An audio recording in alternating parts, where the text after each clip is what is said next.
This is Winnipeg Sports Talk Daily with Andrew Hustler Paterson and Michael Remis. What is up, everybody? It is, check the calendar. Oh, it is Friday. I know it's sort of a weird week in between Christmas and New Year's, but we are live, keeping an eye on Canada and Sweden in the World Junior Hockey Championships and getting ready for a big rivalry weekend with a home-and-home series for the Winnipeg Jets against the Minnesota Wild. Jessi Pierce in the Twin Cities will join us. Always love catching up with Jessi when the Wild and Jets play, so we'll welcome her onto the program. And then one final time in 2023, we load up the buffet and welcome to the program our pal Ken Wiebe of the Winnipeg Free Press. And listen, huge weekend in the National Football League as well, with many playoff spots still to be determined. Hacksaw, Lee, Hamilton will also join the program. And one more time in 2023, a marble race. So make sure to be with us around 2:45 when we open up registration. And maybe you will be the final hoodie, WST hoodie winner of 2023 on the program today. Going to be a fun one. We'll recap Jet Skills competition last night in just a second when we bring Michael Remis in here, as well as talk about some of our biggest shows of 2023, and then dive right into Jets Wild Talk with Jessi Pierce and Ken Wiebe as we get this show on the road. Can't tell you right now, for those of you that are with us live on YouTube or paying attention, 0-0 for Canada. Good news, Dominion City, Manitoba's Denton Matejchuk left the game earlier. He is back in. And Elias Salmonson, now eligible to play again after a very, 25 seconds and a game misconduct in the first game, a suspension game number 2. But he's ready to go for this Canada game this afternoon. Listen, just before we bring in Michael Remis, a sincere Happy New Year and thank you to the sponsors that have been with us throughout 2023. Of course, our friends at Coolbet Canada, Princess Auto, Royal Sports, Boston Pizza, Winnipeg Jets, Little Brown Jug, Aikens Lake Wilderness Lodge, Nick and Nicky DQ, F Apparel, Wallace and Wallace, Sport Manitoba, Vita Health Fresh Market, Manitoba Battery, Canadian Club, Aquatech, Modern Man Barbershop, and one more Why Not question of the day for the year as well, which we'll get to in a few minutes. Michael Remis, one more time, get in here. What's going on? I'm feeling good, Huss. I'm feeling festive. Counting down the end of 2023, looking ahead to the next year. Also looking ahead to this Jets Wild back-to-back. I feel like a celebratory mood. They had the skills competition last night. Some great pictures on social media. A lot of fans there, kids getting autographs, and seeing the players having some fun on the ice. A lot of them bringing their young children out. Dylan DeMello, Nate Schmidt, Brendan Dillon. I can certainly relate to that part of the Jet Skills competition. Yeah, lots of babies on the club. And it's sort of funny how, at different times, depending on, sort of the general age of your team, there was a time where this was a really, really young team, a time where it's maybe a little bit more veteran. And now some players that were kind of young when they started here, moving on, much like you, while growing up, starting families and making it happen. Should we tell them what's to come this weekend? What we did this morning? A little tease. Yeah, sure. We're looking back on 2023. This is the day for that. It is the day for that. And we figured that considering there's no show on Monday, we would put together a little 2023 retrospective through the words of the man himself, Rick Bowness. So look forward to, folks, not a live show on Monday, but we will have live on our YouTube feed the Best of Bones 2023. And we figured it would be an interesting way to sort of go through the ups and downs of the last calendar year for the Winnipeg Jets through what Rick Bowness had to say. And, we were kind of joking around about this idea. It would be pretty fun. But then when you sort of dive in, and I mean, God knows, we could have made that thing 5 hours if we wanted with, with all of the clips. We just sort of focused in on some of the more noteworthy media scrums. But it just made me that much more appreciative that we've got Rick Bowness here. It's great to have him back on the bench. Certainly the job that the coaching staff has done this year, I think with the place in the standing speaks for itself with the way the team's played so far. I'm sure they're hoping for a New Year's resolution, maybe to start early on the weekend and get a little bit more out of the power play. But it was fun to do. And so for those of you that will be looking for a little WST content on New Year's Day, head on over to the YouTube channel and enjoy 2023, the ride that was, through the words of Rick Bowness. Yeah, the one thing that, looking back, is the immense highs and lows of the Winnipeg Jets, Hustler. It's been such an interesting year. You started off first in the conference, first in the division, and to have that second half where they, if you just take the second half stats after middle of January, they were in the bottom of the standings. They would have been out of the playoffs. They were able to scrap their way back in, avoiding a collapse, only for it to blow up at the end with Rick Bowness. They went through some changes with the Dubois trade, buying out Blake Wheeler, and coming back with the training camp. A lot of questions. But then all those questions about the future of the team, they got rid of them. But with signing the extensions to Hellebuyck and Scheifele, and they had the Nino extension as well. And here they are playing extremely well, battling for the top of the Central Division. So it's been the second half of 2023 has been pretty good here for the Winnipeg Jets. Well, and you know what? I mean, I guess one more time, let's fire out a why not question of the day for Not Autocorp at Waverly and McGillivray. And this might even be poll-worthy, Remis. But to Jet fans, what was the most impactful move of the year by the Winnipeg Jets? Was it the Pierre-Luc Dubois trade? Was it buying out Blake Wheeler? Was it naming Adam Lowry the captain of the Winnipeg Jets? Was it the dual extensions of Connor Hellebuyck and Mark Scheifele on Thanksgiving? And I mean, I guess if you really wanted to tie in the trade deadline as well, the moves that were made and weren't made with the acquisitions at a very, very good price of Nino Niederreiter and Vlad Nemetsnikov. I mean, I think I still have to lean to Thanksgiving personally with the dual extensions. But honestly, Reem, especially going through all the clips that we were doing this morning, getting this thing ready for Monday, just with the way the team has played this year, the way they have kind of really stuck together, they haven't had the ups and downs. They've been incredibly consistent. I think Adam Lowry's spot in this is, maybe underestimated what he's done as a captain. And then, I mean, man, listening to those locker day clear out the clips.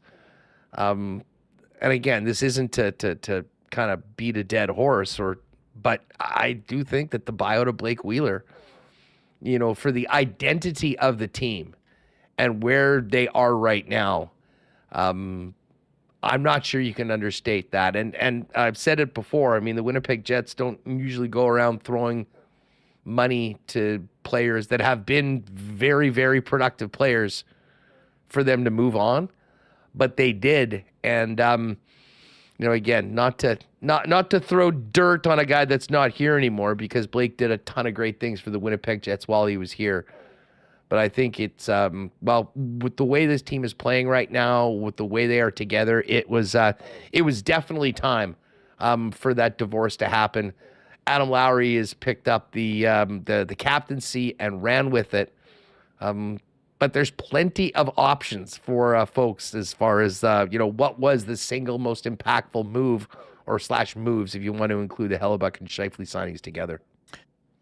Yeah, I mean, for the future, it's the Hellebuyck and Scheifele extensions. I think it just eliminated, their whole, you look at like Winnipeg Sports Talk 2023 as a, episodic series of television.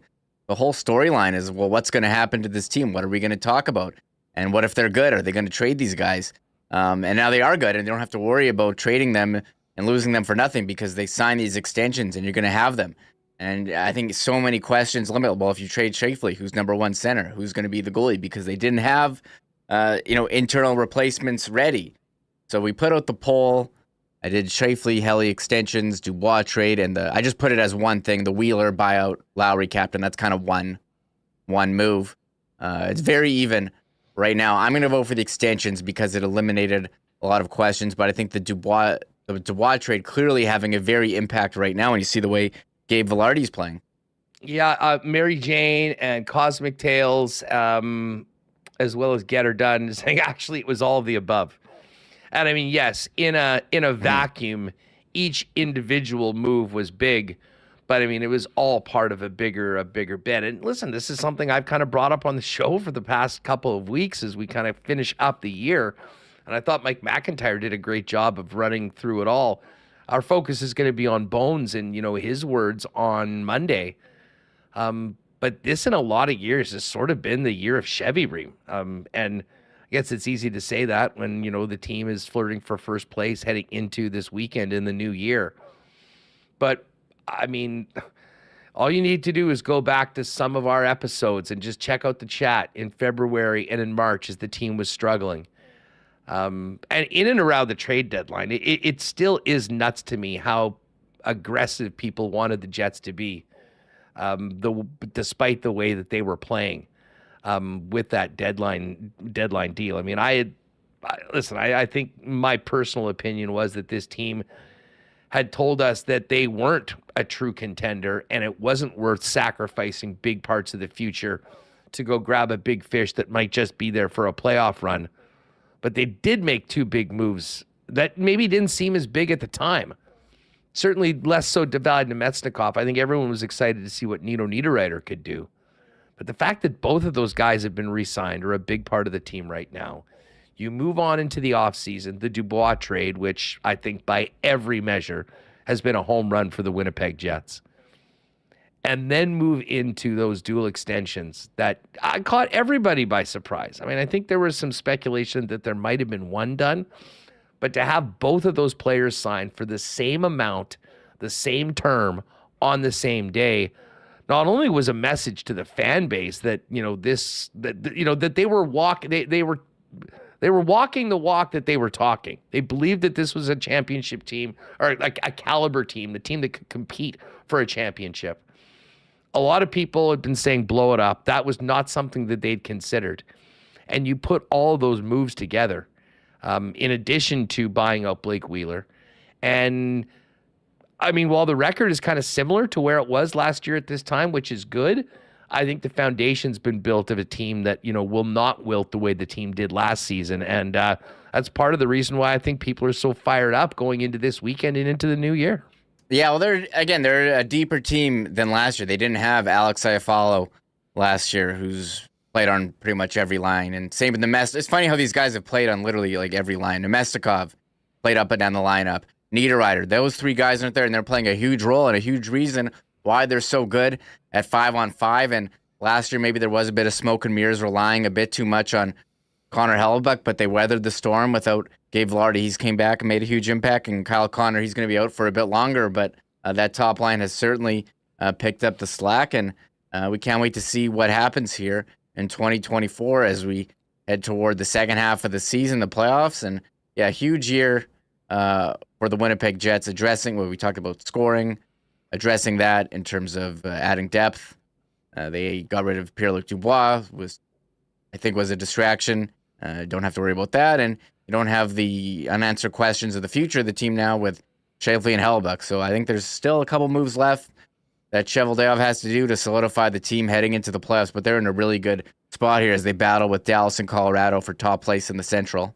Well, the funny thing is a lot of those things have sort of seemingly changed. Now, I'm not completely out on adding to the blue line, but I mean, starting the season, it seemed like that was a real area of concern.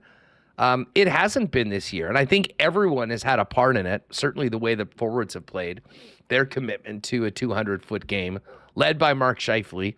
And if you told me I'd be saying that heading into 2024, in February or March, I wouldn't have believed you, but that is where we're at. And this is an interesting comment from Brendan Matheson, which I think nails it. In my mind, they were all really important moves, but with what they have in the cupboards, this team is now once again set up for long-term success. Kevin might be GM of the year. And all of that will be determined by what happens in the second half of the season, and I believe the playoffs as well. So who knows about the actual award, but Chevy's back. The Jets are back as a contending team. I think far more so than they might have been despite the record at this point last year. And I think through that first year of having Rick Bowness as the head coach, they identified further things that needed to change, made those moves in the offseason. And this, I'm speaking more about culture, leadership, and Adam Lowry's been a heck of a captain. Can't say enough about Mark Scheifele and how he's reacted to the contract and the way that he's played this year. And one of the clips that we'll have in it is kind of from recent, about him playing the best 200-foot game of his career. And it all sets up for what should be an exciting end to the year of 2023 against the Minnesota Wild, which we'll get to in a few minutes, as well as a lot of anticipation for what could be to come in 2024. Reem, quickly, we should touch on the skills competition last night. Always a really fun night. I mean, the Jets do it as well as anybody, taking down the glass, really giving fans and especially younger fans the opportunity to sort of get up close and personal with their heroes. I have to admit a funny story. Last night I was at Sev at about 9:30 or so, and there was a car of a mom and 3 kids that had obviously just come from the skills competition, and they were in their jerseys and Jet stuff and grabbing Slurpees or whatever. And I said to the young kid, the boy was probably about 7 or 8 years old, said, "So you have fun at the skills competition?" And the excitement that he had, like he almost couldn't get out how fired up he was about the event. He said he got a couple of autographs. He talked to Nate Schmidt. And that's exactly what you want to hear from fans coming out of an event like that, because it is a chance. And, listen, the NHL is a league where there's a ton of games. There's not a lot of opportunities to really go and directly connect with the fan base. And, if you're doing it, it's usually in smaller numbers. But that has continued to be a big win for the organization. And it was really neat to sort of see it boots on the ground in person, the buzz of a young hockey fan after getting a chance to meet a few of his heroes on a real fun night last night at Canada Life Center. Yeah, shout out to the Jets for putting out these videos on social media of the fan interaction you get. I know some players also what they sold like VIP meet and greets before. There was Hellebuck and Brossois doing a signing. Here's a couple of the guys having fun on the ice with their young children. Again, the fans, a lot of fans, I love how they take down the glass. I know in the past, each guy would just be throwing out merch and stuff to the fans. There's a video here of Morgan Barron doing signings as well. Just an awesome, I think, experience. The tickets were pretty reasonable and affordable, so take everyone and look at this pretty cool picture of what Nate Schmidt and some fans with the glass removed, so you can get really close there. That's awesome. Hey, speaking of Nate, fire up. You got to show this video. So last night they had a couple of girls from the U18 program act as the goalies in the game last night, or in the skills competition. So Nate Schmidt and Remis, if you can, turn the volume up for this because you can hear the crowd reaction. Ostensibly, this is Nate Schmidt just going in on a breakaway in the shootout. Leaves the puck, throws the mask on, and then watch this. She roofs it top corner on Schmidt in the net. Listen, it was just another fun example of what that event has really turned into here in Winnipeg. And I mean, listen, it was mostly about the autographs and a chance to maybe chat with a player or two for a minute. But overall, we were pretty good. I have to say, people in the chat nailed the predictions yesterday. Axel as the fastest skater. And there was a number of people that were pumping up Stan's tires for the hardest shot, and he got that yesterday as well, Remo. But I think the most noteworthy of it all, Gabe Balharry, hot in real life, hot in the skills competition too. 4 targets in 6 seconds for the hottest scorer on the Winnipeg Jets and probably the NHL right now. Yeah, here's the video of Lardo, what they called him on social media. That's his. What a name. That's his nickname, Lardo. Going 4 for 4. And yeah, we thought Axel would be in there. It was Barron last year, and Dylan Sandberg won the year before in hardest shot, but it was Stan. I think you predicted Stan. I mean, he's so big. He's 6'7" us. You can use all that leverage. I don't know what kind of stick or stiffness he uses, but when you're 6'7", you can just lean on that thing and put it through. So well done on those guys. I know they got the trophy after, and it'll be not quite Ben Sherratt, 106? Mr. 107. Yeah, 106.7, whatever it was. But a couple good ones born in. How about Nikolai Ehlers? We're at the point where you can do Dustin Byfuglien tributes. Nick, here's Buff. He comes down for a penalty. The one-hander slap shot. Here he's going in. Look at Buff do this. This is like just top corner, no problem. Like, that doesn't get talked about enough. That's so ridiculous. And here's Ehlers giving it a shot. I mean, he scored. He went 5-hole. He went 5-hole. Not quite as impressive, but as I say, you know, the whole night was great. And needless to say, considering the start that the Jets have had and where they're at, the vibes are very high. That game against Boston heading into Christmas, I think, got everybody even more fired up. And yes, I'm seeing a lot of chat, a lot of comments in chat. Velarde, 4 targets, 6 seconds. PLD could never. But anyways, we digress. You know, we've got actually some funny info which we'll run through just of the biggest shows of the year on Winnipeg Sports Talk. And I don't know, I make that joke about Dubois, but we really owe him a lot. Because all of the Dubois drama consistently spiked this program throughout that entire ordeal. And now everyone's living happily ever after, at least here in Winnipeg. But we'll go through some of that a little bit later on. But we got to get to this weekend. Jets and Wild coming up.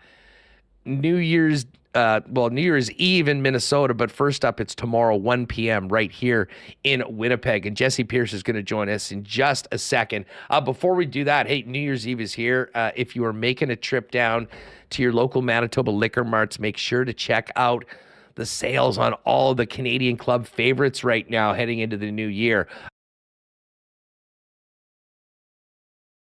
Sale right now, and the CC Invitation Series 15-year-old Sherry Cask also available in limited amounts, so take a look for that and all your Canadian club favorites on sale right now at Manitoba Liquor Marts. And this weekend for New Year's and throughout 2024, please remember to always enjoy responsibly. Hey, if you're thinking about getting out onto the ice at some point, doing a little ice fishing, or dealing with the Winnipeg winter, Manitoba Battery still got some great deals for Boxing Week coming out of Christmas. 25-foot booster cables for $60, 3 sets of 12-foot booster cables for $60, a 2,000-amp booster pack for $120, and the ice fishing package I mentioned that includes a 10-amp lithium battery and a charger now for $120. And of course, as we get into the deep freeze, which we know is coming at some point, hopefully not, but let's be real, you don't want to be on the side of the road calling somebody to come and boost you. Make sure your battery's good to go. Manitoba Battery, best prices in town, beating the pants off the big box stores, and they'll deliver any of those that I just mentioned, batteries and more, to you for free with any purchase over $60. It's that easy. ManitobaBattery.com, 204-783-8787. And 1026 Logan Avenue. Big Happy New Year to Donnie and his staff down there. Hey, you may still have time to get looking good for New Year's Eve by popping into Modern Man Barbershop. Modern Man has 8 locations now in Winnipeg, including the newest locations on Pembina Highway and Plessy Road.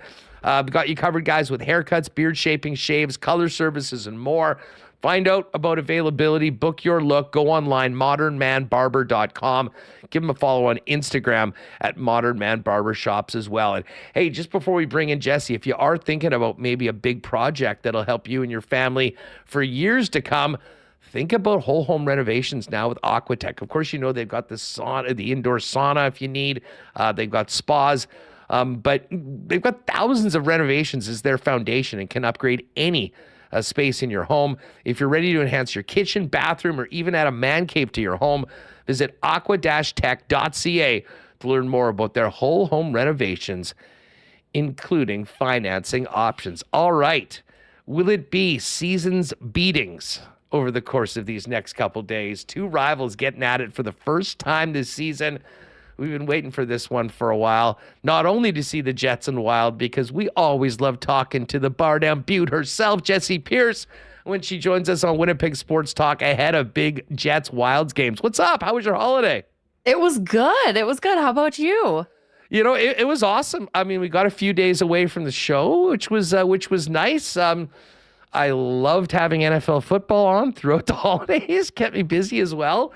And I got to tell you, and I know you can relate to this, it has been unseasonably warm here throughout. I saw you looking like you were in the middle of summer, late November. Didn't you have your golf clubs out at some point as well? I did. The golf course stayed open until mid-November. It could still be open right now. We have no snow on the ground. It is like 36 degrees. I'm sure some people would still be itching to get out there and get 9 in because you can't ice fish, you can't snowmobile, you can't get out on the rinks and the frozen ponds and lakes. It's an interesting winter. However, I don't hate it as much as I thought I would have. Yeah, I mean, you know, just going out and not having to do the sprint to your car or to the store you're going into has been nice. Although, let's face it, winter in Manitoba and Minnesota, you know, you need to have the outdoor rinks. I'm sure there will be ice fishing at some point, but it might take a little while longer. That being said, Jess, let me ask you, just from your perspective, you know, we haven't seen these two teams play against each other yet. And I think people thought that the Jets had enough talent that they might be able to be a playoff team. I don't know how many people had them a point out of first as we go into this weekend. I mean, from Minnesota, what have your observations been on the Jets, and how much have they surprised you, or have they? The Jets haven't surprised me. I kind of liked them heading into this season, too. I mean, certainly, I guess, a surprise, as you had mentioned, 1 point out of first. Didn't see that coming, but I thought they'd have a really strong year. I like the way that they've responded to Bones as their head coach. I think he's really brought a lot out of them. I expected the same this year, and it's been fun to watch. I like Winnipeg. Minnesota fans probably hate to hear me say that, but I am a fan of the Winnipeg Jets. I have been for quite some time.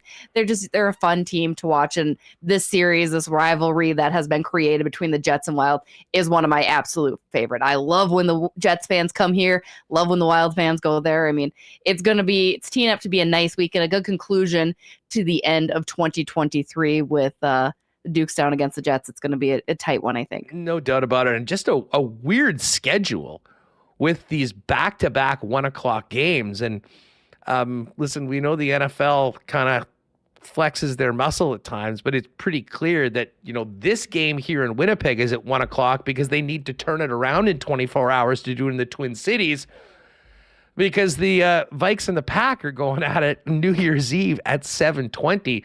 I can tell you there'd be a plenty of people with Canadian passports going down to do the doubleheader that day, which should be a heck of a lot of fun. Listen, I want to ask you about the Wild season so far, because there's been a lot to talk about. But before we get to that, we all remember how last season ended. Certainly, if you talk to anybody in our chat, a cheap shot from Ryan Hartman on Nikolai Ehlers that knocked him out for the rest of the season and the entire playoffs, with the exception of the last game. We remember Bones and Dean Evison going at it. Of course, Ryan Reeves being out there, Adam Lowry taking him on. Reeves isn't there anymore. Evison isn't there anymore. But most of the other characters involved in the story are. How much of last season do you think will rear its head tomorrow afternoon and on Sunday between these two teams?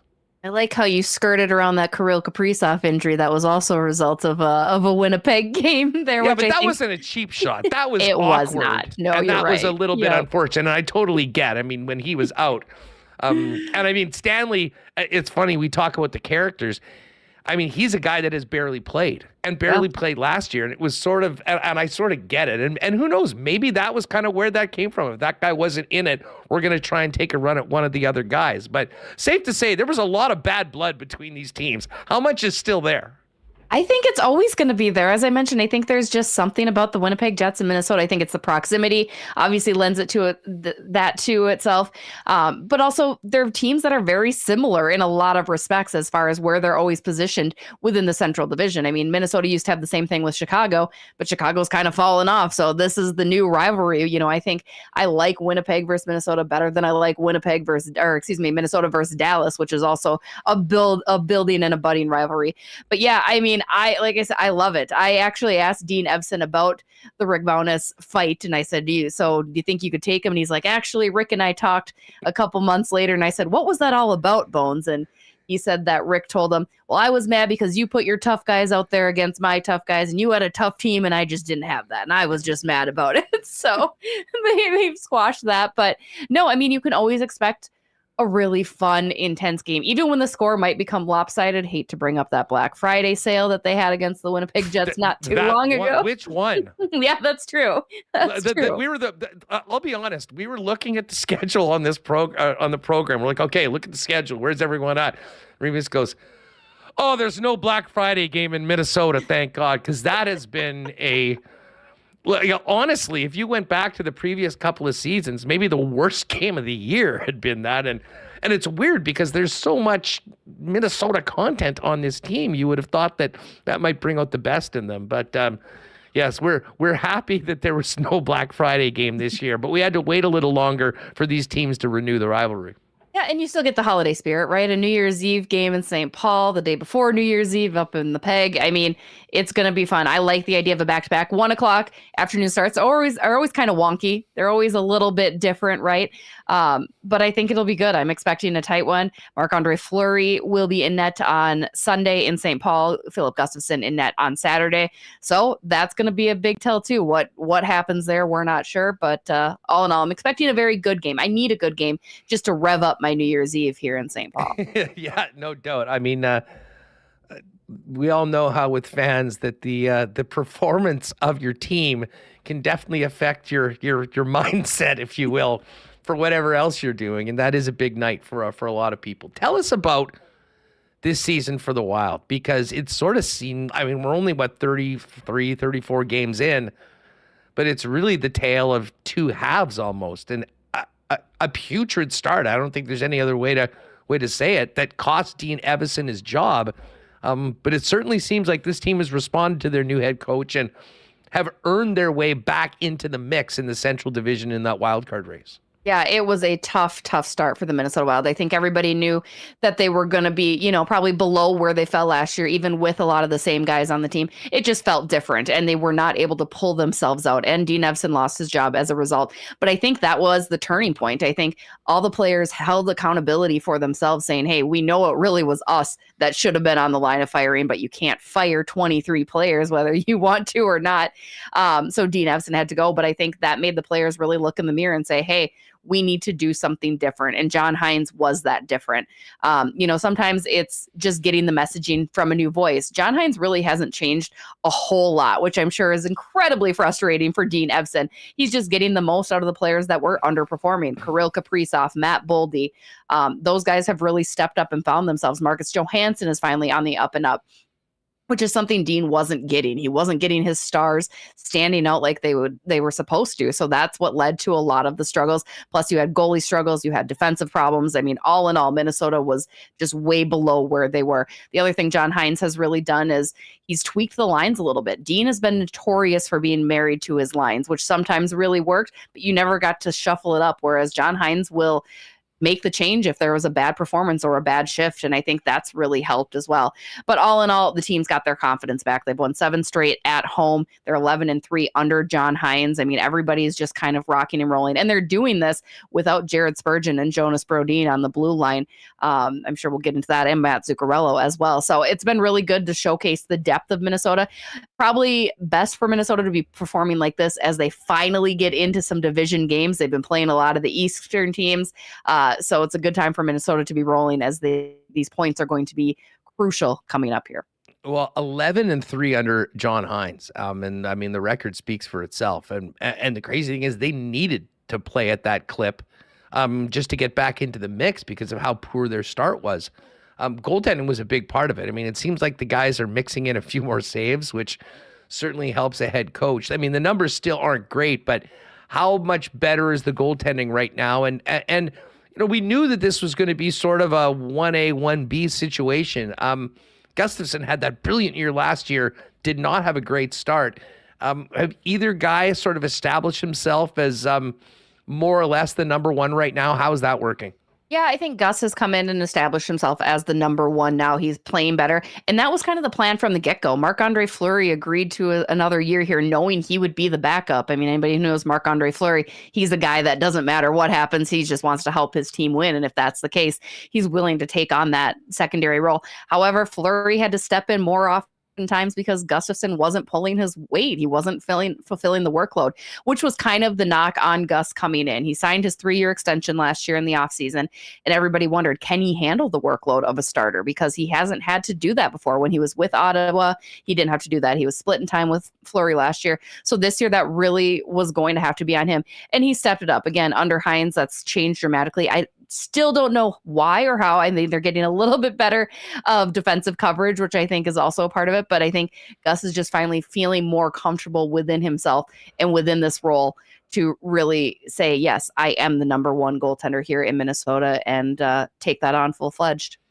You know, Kaprizov is the scoring star of the Minnesota Wild, but a lot was expected of Matt Boldy, and he seemed to be ice cold. Like, was there an issue at all with Evason, or was he just not playing very well? And where's his game at right now? Because we know, especially with the cap constraints that Minnesota has, thanks to those buyouts, when you invest what they've invested in a guy like Matt Boldy, you have to be getting production from him.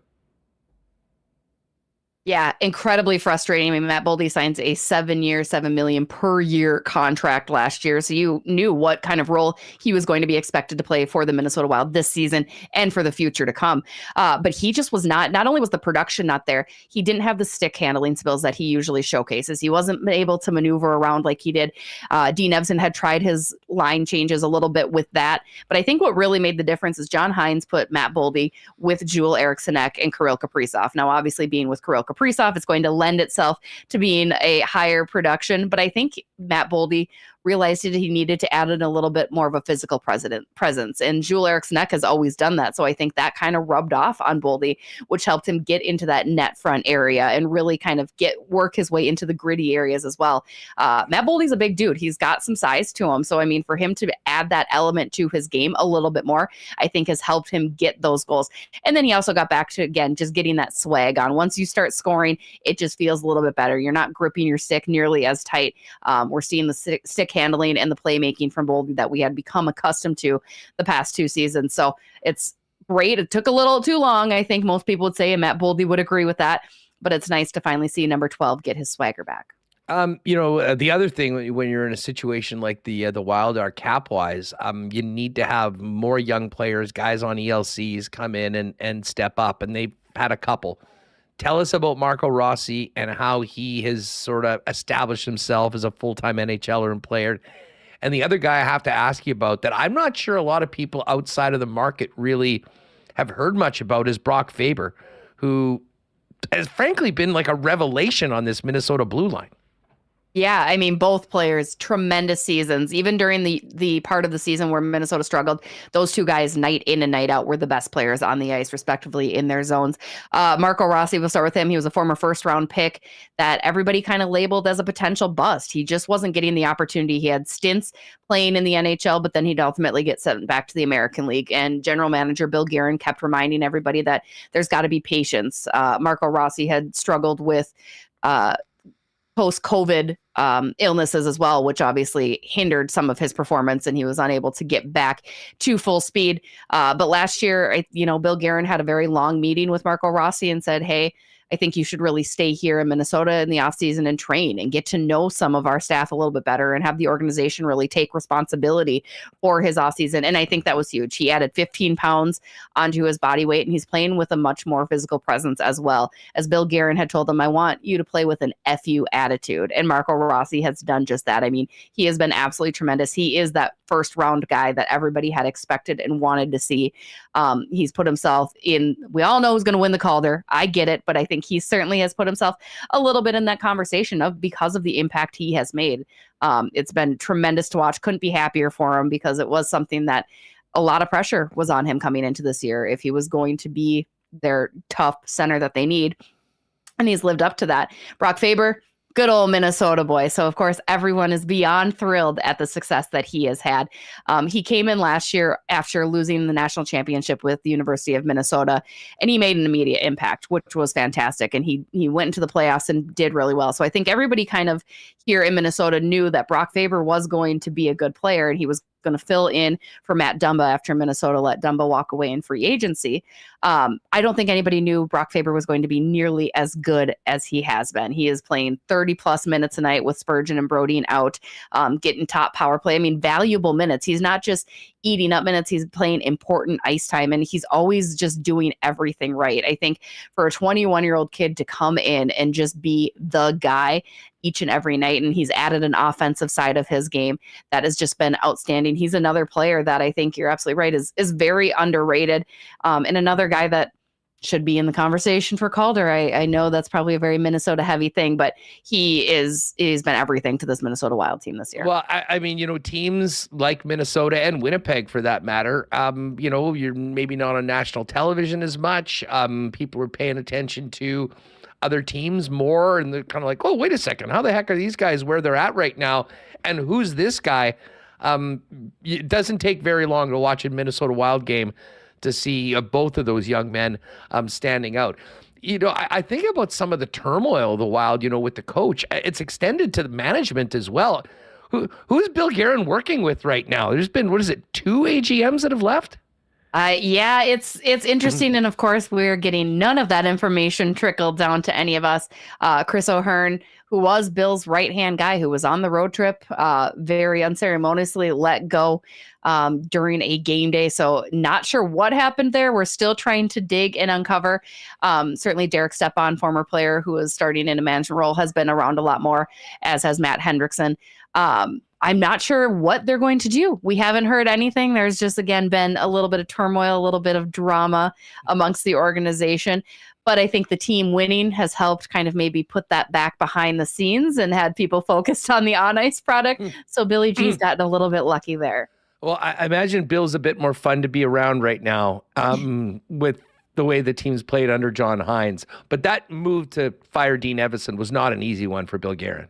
No, I mean, Dean was kind of Bill's guy after they fired Bruce Boudreau. He elevated Dean's status, made him a head coach for the first time in his career, and put all of his faith behind him. And when he let Dean go, there was hugs, there were tears, because it was kind of the last and only chip that Bill Guerin could play, especially now, because now it puts Bill Guerin a little bit more on a hot seat. If this doesn't work out, this is all Billy's team. Everything has been hand selected and handpicked by Bill Guerin himself, and he's been in charge. So, I mean, the move was not one he wanted to make. Nobody ever wants to make a move, especially firing a friend, as Dean was. And because, again, it really wasn't Dean's fault. It's not like, oh, the team had, Dean, I don't think, ever lost control of the room. I think they were just so down on themselves that Dean was unable to get them out. And I love what Brock Faber told me about John Hines that really stuck out to him is, when John came in on day one, he didn't say, hey guys, I'm here to help pull you out. I'm getting in the trenches with you and we're going to get out together. And I think that really resonated. I mean, the Minnesota Wild locker room is a very tight, close locker room. So much has been made about this culture that has been cultivated from Guerin, and John Hynes really embodies that as well. So I think that's a big part. Again, not that Dean didn't. I think it just kind of got a little stale. Heading into this weekend, the Jets are without Kyle Connor. He'll be out probably for another month or so. I mean, hoping he's back on the other side of the All-Star break. But the Wild have been dealing with some pretty significant injuries as well. But we're hearing that potentially Jared Spurgeon could be back as early as tomorrow. He's listed as day-to-day right now. What's the latest on Spurgeon? And while you're at it, touch on Brodin and Zuccarello's absence from the lineup. Yeah, absolutely. Jared Spurgeon missed the first 14 games of the season with a lower body injury, and I believe that was kind of re-hit. I don't know. That's just speculation, but it feels like that's kind of where he was at. I don't know that he will play Saturday. I think they might hold him out until Sunday. He has practiced with the squad today at practice. He was back on that top power play unit, which kind of led us all to believe that maybe he was going to slot back in. But I think they're being extra careful and extra cautious with him, not wanting him to get re-injured and knowing, again, the physicality and tenacity that's going to be in this Wild Jets game. They might play it safe and cautious and hold him out till Sunday. But he is a possibility. John Hynes was non-committal on whether he would be in on Saturday or not. And Jared Spurgeon wasn't available to us media after, which also lends me to believe that he possibly won't debut again until Sunday. But he is a possibility. And then you've got Jonas Brodin, who is week to week and on LTIR. So he's probably not going to return for a couple weeks yet. Matt Zuccarello has started skating. He is also week to week. So I think it's a little bit off from then. But yeah, two other big pieces alongside Spurgeon that the Minnesota Wild have been missing. But they've been able to showcase their depth because they've been able to string along these wins and string along these successful plays without those three guys. So you can only imagine what a big bump it'll be when those guys finally return. Yeah, I've got to also ask you about a former Jet now playing some minutes for the Wild, Zach Bogosian. It was an interesting move kind of when the team was struggling, but where does he fit in and what's he added to the Wild on and off the ice? I mean, him and Pat Maroon, just the hairiest men around on the Minnesota Wild squad right now, which I love. I love Bogo's hair flowing in the wind constantly when he's out on the ice. No, he's been really great. He's got that veteran presence and experience on the blue line. And he had a really great past couple games. He's finally kind of feeling comfortable within this team. It was a whirlwind of a couple days for him, when he got traded to Minnesota, when he came here and was trying to figure things out. He's like 14 games in a couple days or something like that. So he's been a great addition. Again, Bill Guerin loves his veteran guys. He loves his guys with experience. So Bogos fit right in pretty seamlessly. Hey, got to give a quick shout out to Wade Wilkin. Wade, thanks so much for the super chat. Happy New Year, WST. Thanks for another great year of local sports content. Appreciate everything you guys do for Manitoba sports fan. Cheers, Wade. Right back to you. Thank you very, very much for that. So Jessi, we've got this first home and home. It should be fun, and I'm with you. A little different with these 1:00 games. But I have a feeling it's going to feel like Saturday night when the puck drops between these two clubs tonight. No doubt the Winnipeg Jets will be fired up for it, as will the Wild, if for no other reason of how important this opportunity is for them going up against one of the teams ahead of them in the Central Division. But just before we go, what's the pulse of the Vikes fans right now? How are they feeling? I mean, this game, I'm sure people were looking at for for weeks. New Year's Eve, Packers, Vikings, both teams have sort of slipped over the last couple of weeks. Is there much hope left amongst the Purple Crew right now? Sorry, guys. There's nothing more depressing than being a Minnesota Vikings fan, I have to say. It is just the most tumultuous relationship any sports fan could ever be in, because first you want them to tank. You lose Kirk Cousins and Justin Jefferson's hurt. Let's just blow it all up. Well, then they win and they go and beat the 49ers and they start to look like maybe they're good and they string along a couple and then they fall back down to earth again and lose to some pitiful teams. It's a tough go. However, if there's ever a game that the Vikings need to win, it's against the Packers. They need to beat the Packers. That always makes everyone feel good. I mean, Minnesota celebrates when the Packers lose to anybody. So that's how that relationship is there. I think people are cautiously optimistic. I think it's also because the NFC North is not the hardest division to get into the playoffs. So I think Minnesota will be able to sneak in if they do beat Green Bay. But ultimately, I think that's what people want. They want to ring in the new year with a defeat of the Green Bay Packers. Then they'll feel good about themselves for the rest of the season, no matter what happens. Yeah, I mean, it would be really nice if the Vikes could win that game on Sunday night and at least give Minnesota fans a split on Sunday. I figured that's where you were going with it. I was going to say we'll toss in the Jets one too, but we'll be nice. It's going to be awesome. I mean, what a way to finish off 2023 though for Minnesota sports fans, and I would suggest quite a few Winnipeggers that'll making the trip down. I guess busy weekend for you. I mean, got to cover this game on Saturday, and then a whole lot of sports, and then hopefully a whole lot of fun, Jessi, as you ring in the new year. Yeah, I hope so. Either way, we'll be having some champagne and blowing off some little fireworks and whatnot, because it's always kind of fun to kick back and relax, and then enjoy a Winter Classic game the next day too. Can't go wrong there. Yeah, no doubt about that, actually. It's always a fun way to ring in the new year. Tell you what, 2024, we need to see you up here in the Peg for a game, and we'll have a couple cold ones for you there, and then we'll return the favor. We'll pop by and see you in the Twin Cities, and we need to do this live at some point before a game. That is what it's all about. So New Year's resolutions. We're going to get back to the Twin Cities and would love to see you up here time. All the best to you and your family. Keep up. Fill people in on where all the content is going on. I know you're a very, very busy woman right now for Minnesota sports fans. I'm trying, bringing the fun content all the time as often as I can. You can follow me on Twitter at Jessi, Jessi_Pierce, Pierce. Bar Down Beauties, new episodes released each and every Tuesday. And then I've got some Vikings content released each and every Monday. All the fun stuff. It's going to be good. And I would love to come up to Winnipeg and experience that with you guys. So we'll definitely make that top of the resolution list for 2024. Good stuff. Hey, listen, thanks for everything this year. All the best. And we'll look forward to catching up in 2024. Enjoy the weekend. You too. Bye-bye. Good stuff. There's Jessi Pierce in the Twin Cities, 1 p.m. Saturday here in the Peg, 1 p.m. Sunday in St. Paul. If you are making the trip down, don't forget about that big one at US Bank Stadium at 7:20. Between the Packers and the Vikings. All right. Kenny Wiebe's going to join us in just a couple of moments, but don't forget, guys, tickets still available, I believe, for this game tomorrow. And then the Tampa Bay Lightning are in on Tuesday. What a great way to get things going in 2024 with a team like Tampa coming in for their one final visit, or their lone visit of the season, at least during the regular season. Tickets available, winnipegjets.com/tickets. They still do have 4, 6, and 8 game ticket packs available if you would like to get something for the second half of the season, which I do believe will get you priority playoff tickets as well. And I think we can all start thinking playoffs right now, although there is still a lot of work to be done for the Winnipeg Jets. But find out more, winnipegjets.com/tickets. Tomorrow, 1 p.m., Tuesday 7, and then a big 4-game homestand beginning the following week with Columbus in town, Connor Bedard and the Blackhawks, the upstart Philadelphia Flyers, who won on the road again last night in Vancouver, and the New York Islanders. Got to thank our friends at Vita Health as well. Hey, this is New Year's weekend. I know people are going to be having some resolutions, trying to do things a little bit more, shall we say, healthily.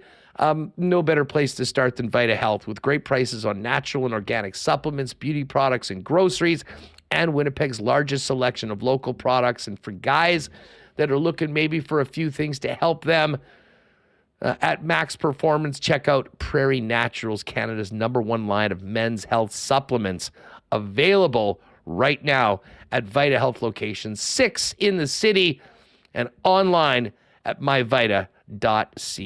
A big happy new year to our friends at Wallace & Wallace, the fencing and overhead door specialists in town, doing it since 1946.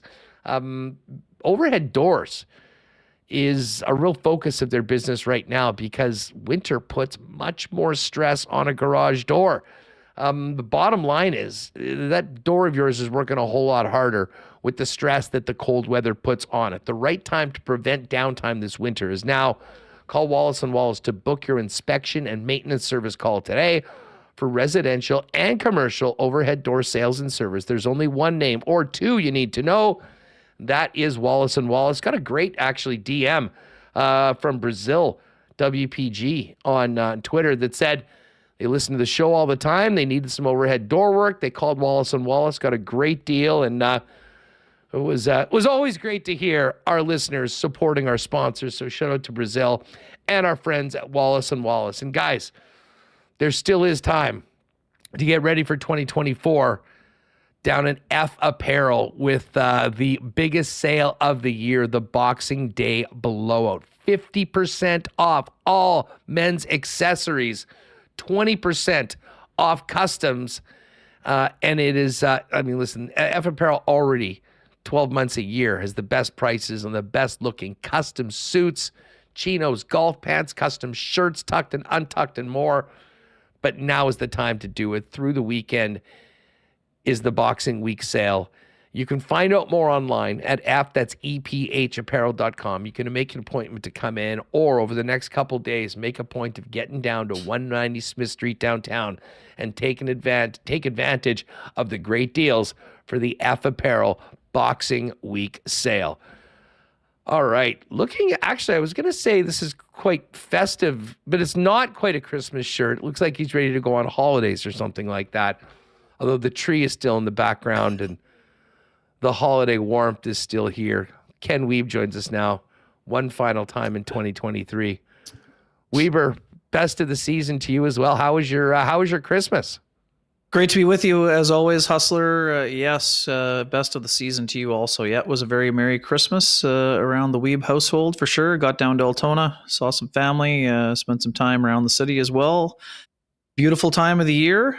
Feeling a little festive. Yeah, it's a combination platter, Huss. It's the red for post-Christmas. World Juniors are on, and finalizing the winter vacation for the All-Star break also. So it's a combo platter, festive nature, a little bit of the FootJoy special to ring out the end of 2023 after what was a beautiful MB Golf Tour 2023 also, Huss.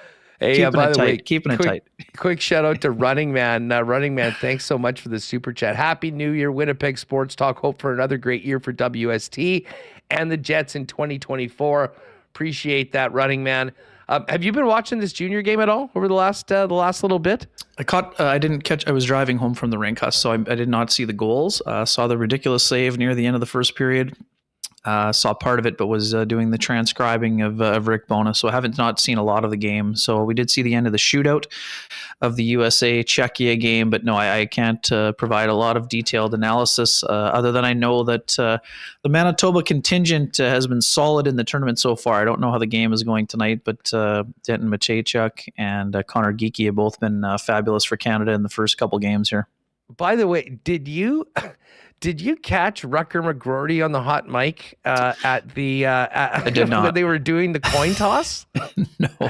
So, folks, get this. This is just the character that Rucker is, and obviously an uber competitive guy. So they bring the Czech captain and Rutgers, the USA captain, across to the referees, and I guess what they do is they flip a coin to decide whether you want to shoot first or shoot second. And whatever. So it's in Swedish. So I'm not even sure if he knew exactly what was being called or whatever, but Czechs call it, it goes up, and Rucker goes, "Hey, ref, it hit your foot. It hit your foot." And he started pleading, like, "Are we sure that this is a kosher coin flip? It hit your foot." It was sort of a funny minute. And then he kind of comes back and, they've still got this mic on him or whatever, something around him. And he goes up and the coach is like, "Oh, what happened?" And he's like, "Well, we're shooting first, so we got what we wanted. But listen, that coin hit the ref's foot. It was kind of bullshit. It was just, what a character. Vintage. Yeah, he is. Kenny, let's, before we get into this morning's practice, because I know we'll be talking about the power play. What did you think of the game on Wednesday? I know you guys chopped it up on K&R. From the performance. To me, honestly, my takeaway was I can't believe we're going to have to be dealing with Connor Bedard in the Central Division for 15 years. I'm not sure there's another player on the planet that can score that first goal. And listen, we know how good Hellebuck's been. For him to take on all three skaters in the Winnipeg Jets and score that OT winner. Sometimes you just got to tip your cap to a guy raising his level and putting an entire team on his back, because if you take away Bedard on those two instances, the Jets were so far the better team, but Peter Mrazek played a role in it as well. Yeah, interesting game on a lot of fronts, Huss, for sure. I understand, like, you're seeing it too on a daily basis. So there's the PTSD the Jets fan base feels is very interesting to me, Huss, because every time there's a small, I wouldn't even call that a setback. They lose a game. Oh, I'm just trying to save myself from the disappointment. The Jets lost to one of the worst teams in the NHL. And I'm like, okay. They attempted them 82-45 and carried the majority of the play, but got a point on the road in overtime after not practicing for 4 days. But sure, yeah, sky's falling. Okay, if that's the way you want to tilt, who am I to say? But Huss, it was an impressive effort on a lot of fronts. I would say that certainly the Jets are learning more about Connor Bedard on the daily, for sure. They did an outstanding job of, yes, he scored the first goal in the game on December 2nd, Huss, but to be honest, they nullified him for the majority of the game. And quite frankly, he didn't have a lot going in the third period on the game the other night either, but in overtime, he found himself some space, and the release is incredible in itself, but it's his ability to change the shooting angle, Huss, and that's what I think caught Connor Hellebuyck by surprise. It was, I know a lot of people too. They're seeing what they want to see. I mean, well, could Mark Scheifele have taken one more stride? Maybe, but in overtime, you can't have a cluster of three players attacking one, because that means two other guys are wide open. So I understand. I was more concerned by just how much space the defense gave him. I mean, and I think that was the respect they have for him, but he had quite a bit of room and was given the opportunity to rip that shot despite having those two defensemen. I'm sure if they had to replay it, maybe closing that gap up a little bit might have helped. Completely fair, Huss. And the gap up but again, one of those players defending is Nino Niederreiter. There aren't a lot of times in a game where Nino Niederreiter is playing in a backwards posture to begin with. Could Morrissey have had a tighter gap? For sure, but he had also been on the ice for, I think quite a bit of time. I mean, Mark was only about 15 seconds, but Josh had been on the ice for a while. And I think it was more of, because it took, Bedard kind of delayed Huss. I mean, it took him forever to kind of take it up the ice, but then once he got into stride, you're like, whoa, this guy's flying. And then it's just his ability. Josh actually thinks he has him quite easily, and he's going to be able to, tip the puck out of play, but it's his ability to change the shooting angle. Like he pulls it in tight to his body and then still finds a way to rip it. Like from there, it looked like Huss. I think it actually, to be honest, I mean, it reminded me of the Patrick Laine scored a similar goal. It might have even been against Chicago, where it was like a nothing burger. And then all of a sudden it wasn't in overtime though, but he just takes a wrister from the blue line, and all of a sudden the goalie's like, whoa, it's past him. So anyways, and I know some people are like, oh, it went off Morrissey's stick. I have not seen an angle where it went off the stick. It's that he was able to change the shooting angle. And I think that's kind of, Hellebuyck, I think, actually challenged it fine. He kind of got fooled by the release and the way that the puck kind of goes down in that, area you weren't expecting it to go. Most guys are trying to get a high shot or whatever and see what happens. No one shoots it like Bedard. I mean, I'm not sure about no one, but I mean, he shoots it. He's definitely in he's in the upper crust already, Huss. I agree with you. I'd completely say, is there more than two guys you could say have a better shot than him right now in the NHL? I don't know. I just think the's a lot of guys that can really rip it. I mean, I think that we're getting stuck. Everyone can rip it. No, but it's the technique that he has, like what you were talking about, the way that he moves his stick for sure in the smallest spaces and leverages it to get angles that you just simply don't see from other players. Like, I thought he had a top 5 shot in the world last year when he wasn't in the NHL. Sure. And the more I watch this guy, I mean, going back to that first goal, like the things that he does for with sure, the traffic second play, around him in spaces, I mean, as I say, it was nightmare I'm with you, fuel. man. I'm with you. If you think about this guy, what he's going to be doing. It's vintage like Gretzkyan of the 80s, right? You're going to have the opportunity to watch greatness a lot. Yes, do I remember that led to a lot of heartache for Jets fans? Yes, indeed. But yeah, I mean, he is definitely on a very high level. Seize the moment right now. Yeah, enjoy where the Blackhawks are where they are and where the Jets are right now. Well, help is coming for Connor Bedard. Exactly. There will be help in the next 2 to 3 seasons. For now, just enjoy the ride. But no, I mean, the Jets, Huss, I would just say this. It's not an excuse. It's not anything else. I mean, lots of people fly day of whatever. I get it around the league. No problem. But the issue wasn't that they struggled because of that. They actually were dominant in the first period. They didn't give up a shot for almost 15 minutes. So all of the travel woes were not a factor for the Jets at the beginning.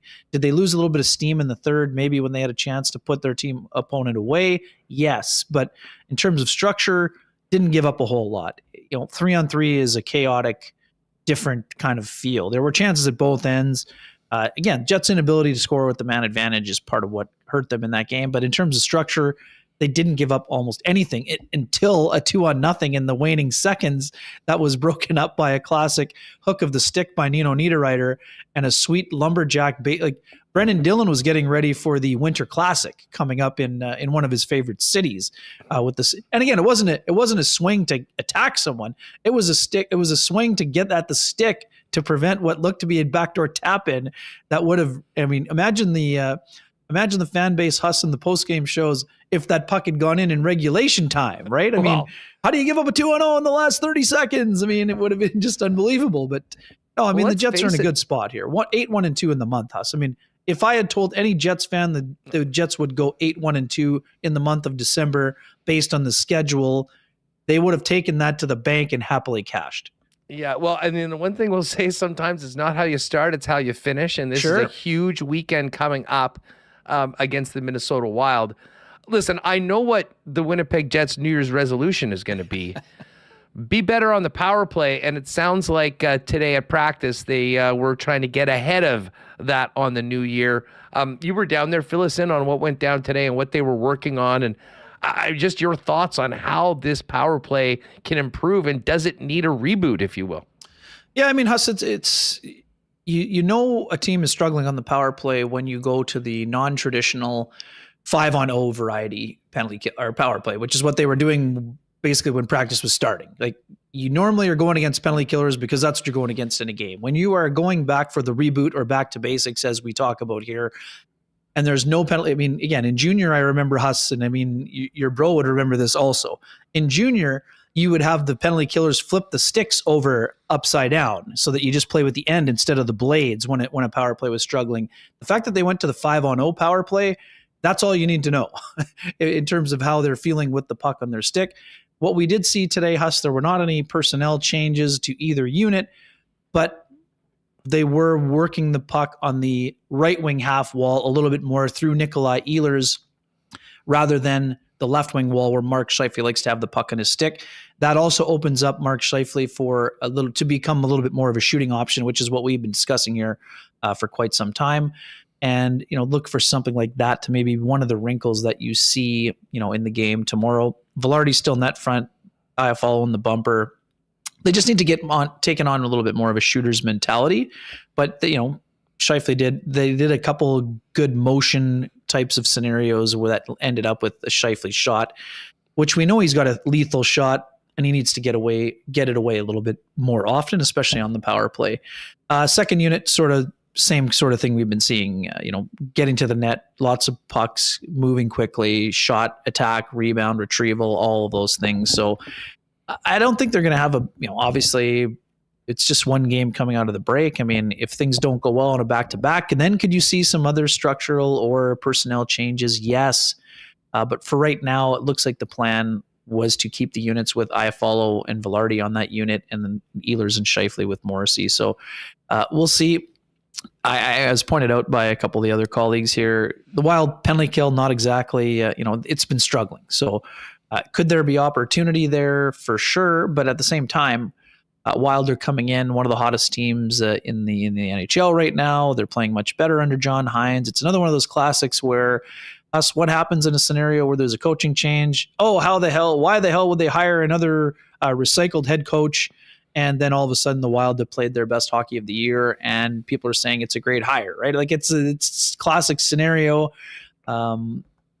I'll be honest, I was a little bit surprised. I'm not surprised because of the connection with Bill Guerin and John Hynes dating back to the Pittsburgh Wilkes-Barre days.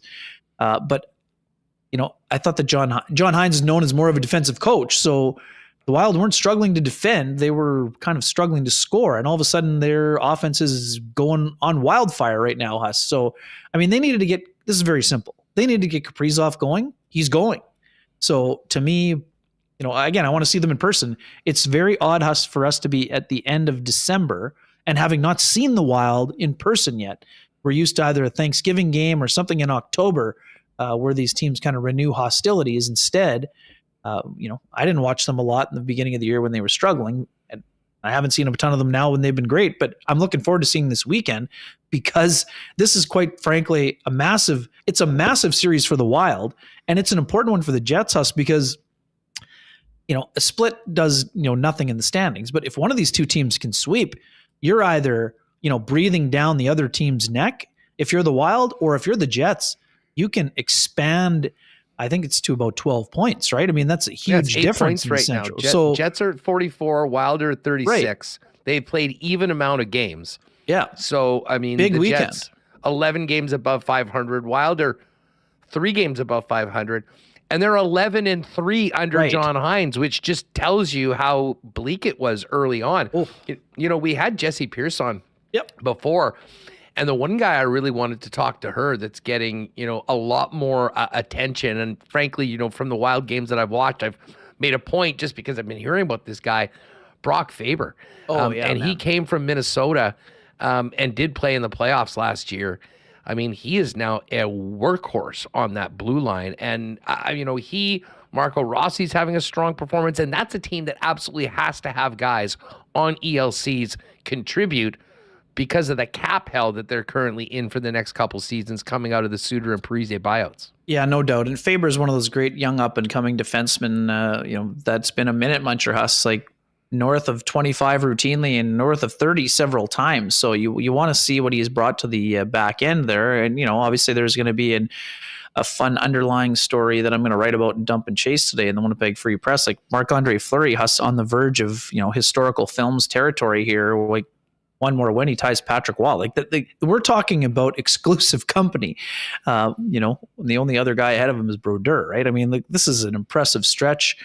I think Philip Gustafson is getting the nod, according to the folks in Minnesota that I saw and follow. I'm guessing Jessi said as well. So it's going to be Fleury on Sunday in the return match, and Gustafson struggled at the start of the year too, Huss. I mean, goaltending wasn't great. They weren't defending well, and they weren't scoring. So other than that, things are going great. You throw in some poor special teams. Other than that, things are going glowingly. Yeah, it wasn't great as being about as charitable as you could be to those two goaltenders early on. Tis the season. But he's certainly in a better spot right now. And I'm so glad you said that Gustafson's probably starting tomorrow because there's a knack of players hitting milestones in this city against this team. So we'll wait till tomorrow for all that. But, you're exactly right, Ken. And, as we get into the new year, the Central Division itself is pretty fascinating. I mean, you've had 3 teams that have sort of separated themselves to an extent from the chasers, which also include both wildcard teams right now. Exactly. I don't think a lot of people had that at the beginning of the season, considering the perceived strength of the Pacific Division. No doubt. But, 1 point separating Winnipeg, Dallas, and Colorado. And Winnipeg and Dallas have 2 games in hand on Colorado. So, every game is an opportunity to get back into first place. But I'm with you. This is an opportunity for the Winnipeg Jets to really exert themselves and step on the throat of the Minnesota Wild, as well as they played as of late. If you could win both of these games, and maybe that's a tall ask, you're talking about 12-point deficit. Not only what that does to the Jets in their race with Colorado and Dallas, but really sort of puts Minnesota down. And I think everyone would be pleased with that, around the division, because I think people know that especially if their goaltending gets hot, Minnesota and the way that they've played, especially under John Hines, they've sort of got it back together, is a team that is a pain in the ass to play against and really a challenge for any team in the NHL to win. No better example that while the Jets were beating Boston, Minnesota did it twice that week, although had to go the distance in some extra time. Yeah, and one thing I should also mention, Matt Boldy. Huss, 1 goal in the first 12 games of the year, and he's up to 10 goals and 20 points. So nobody else benefiting greater. Kaprizov and Boldy really benefiting from the coaching change for sure. I'm also very curious about the sidebar in this one, Huss. It wasn't really discussed in the room today, but I'm pretty sure a lot of people remember what happened to Nikolai Ehlers on the reverse hit from Ryan Hartman at the last time these two teams met. And, you always hear about, take a number, teams have a long memory, all those types of things, Huss. And I can't, again, it's not going to take center stage, but you can be sure that if someone has an opportunity to line up Ryan Hartman, they will choose to do so. I'm not sure about the fisticuffs element. I mean, we know how important these games are. If you're the Jets, you can't afford to take a major penalty chasing around Ryan Hartman. But if there's an opportunity to either, maybe rub him into the end boards, or maybe two combatants maybe square off with one another, I won't be shocked at Huss. It's an afternoon game. It's right after Christmas, first meeting of the year. I would think that there would be some tone setting that would be happening. And again, I'm not suggesting there's going to be anything sinister or crazy, or I'm not talking about line brawls or anything stupid. I'm not ruling it out. I'm not, but I'm definitely thinking there's going to be some intensity. And that's sort of you sort of get the feeling that there's animosity here, that these two teams don't like each other. And when I asked Rick Bowness what made a good rivalry, he talked about sometimes there's just personalities who don't get along very well. And I mean, we even saw it with Rick Bowness and Dean Evison last year, right? I mean, like two competitive guys kind of pointing the finger, wagging at the other, come on over. Like it's and again, now as if the Wild needed any more, any more sandpaper. They got Pat Maroon in here. So I'm guessing that there'll be, Pat Maroon will be hanging around over the red line. There'll be some chirping going on. Let's just say this, Huss. You might want to, again, nothing's going to happen in the warm-up, but you might want to get there early because I would imagine the intensity levels would be high coming right out of the gate here. Yeah, I don't think it's going to feel like one of these lazy 1 p.m. starts that you might get throughout the season. And by the way, I don't know how in the world you just described the Hartman incident as a reverse hit. That was a straight up run at Nikolai Ehlers. It was a cheap shot is what it was. It definitely was a cheap shot, yes. They took him out, and listen, I know they were also salty about what happened to Kaprizov. Now, I don't think there was any malicious intent on Logan Stanley. It was awkward. It was unfortunate. It was awkward, yes. But you know what? When you take out a star player on another team, fans are pissed off. We saw the way they were, foaming at the mouth when the Jets went back there later on in the season. And I think that was a big part of it. And I in a lot of ways, Ken, I kind of think that this will be front and center tomorrow in that, the Jets aren't going to do anything stupid, but at the same time, they know the way Minnesota responded to what happened to Kaprizov later on. Everyone remembers what happened at the end of that game. Nikolai Ehlers in particular remembers being put out. And for what we hear and we see over and over again from this team about they're a family and you take a run at one of us, you take a run at all of us.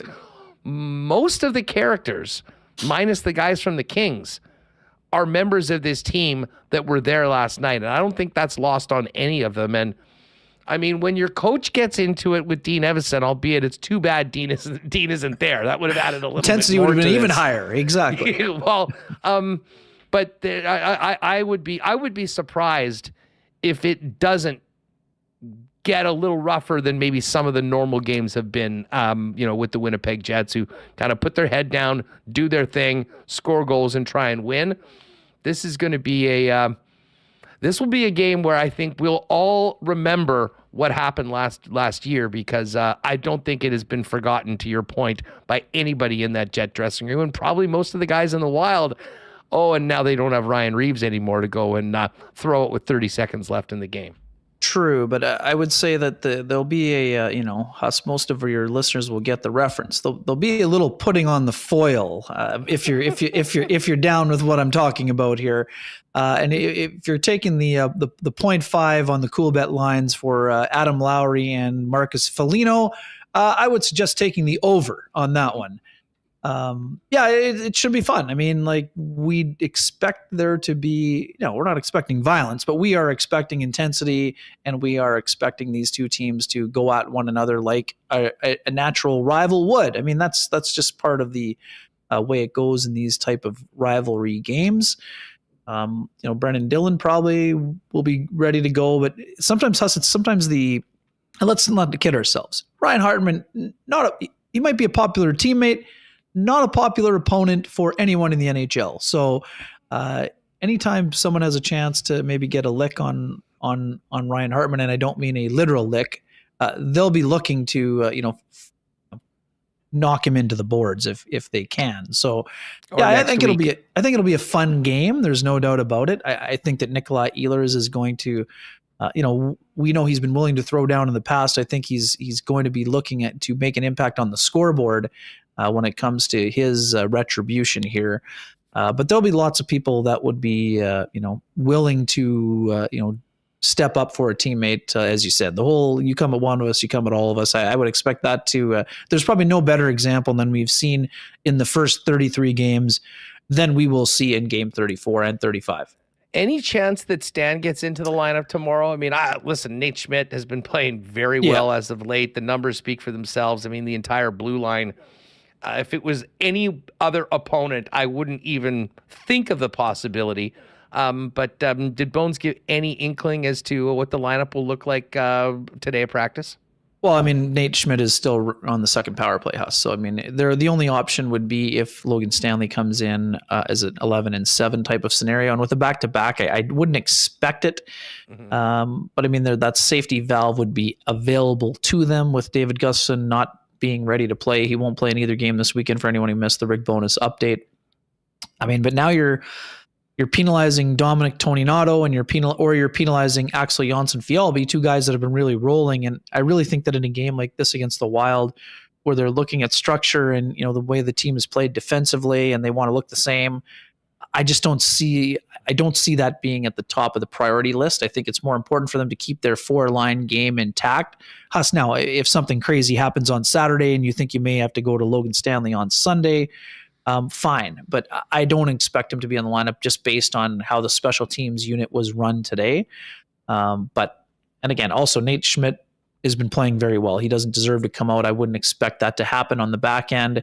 Like I said, 11-7 possible for the second game, considering there's not a game until Tuesday. But I just don't think the Jets are going to be chasing it, Huss, is what I would say. And I think they've got enough other guys that are willing to go if necessary, that I don't know that Logan Stanley will be an option this weekend. I mean, we'll see what happens, but I'm not expecting him in the game Saturday, definitely. But we'll see what the warm up brings. We'll see what the warm up brings. I'm with you as well. I mean, I as I said, I just bring that up partly as well because of Stanley's history with the Wild, which could very well have been a precursor to what happened to Ehlers.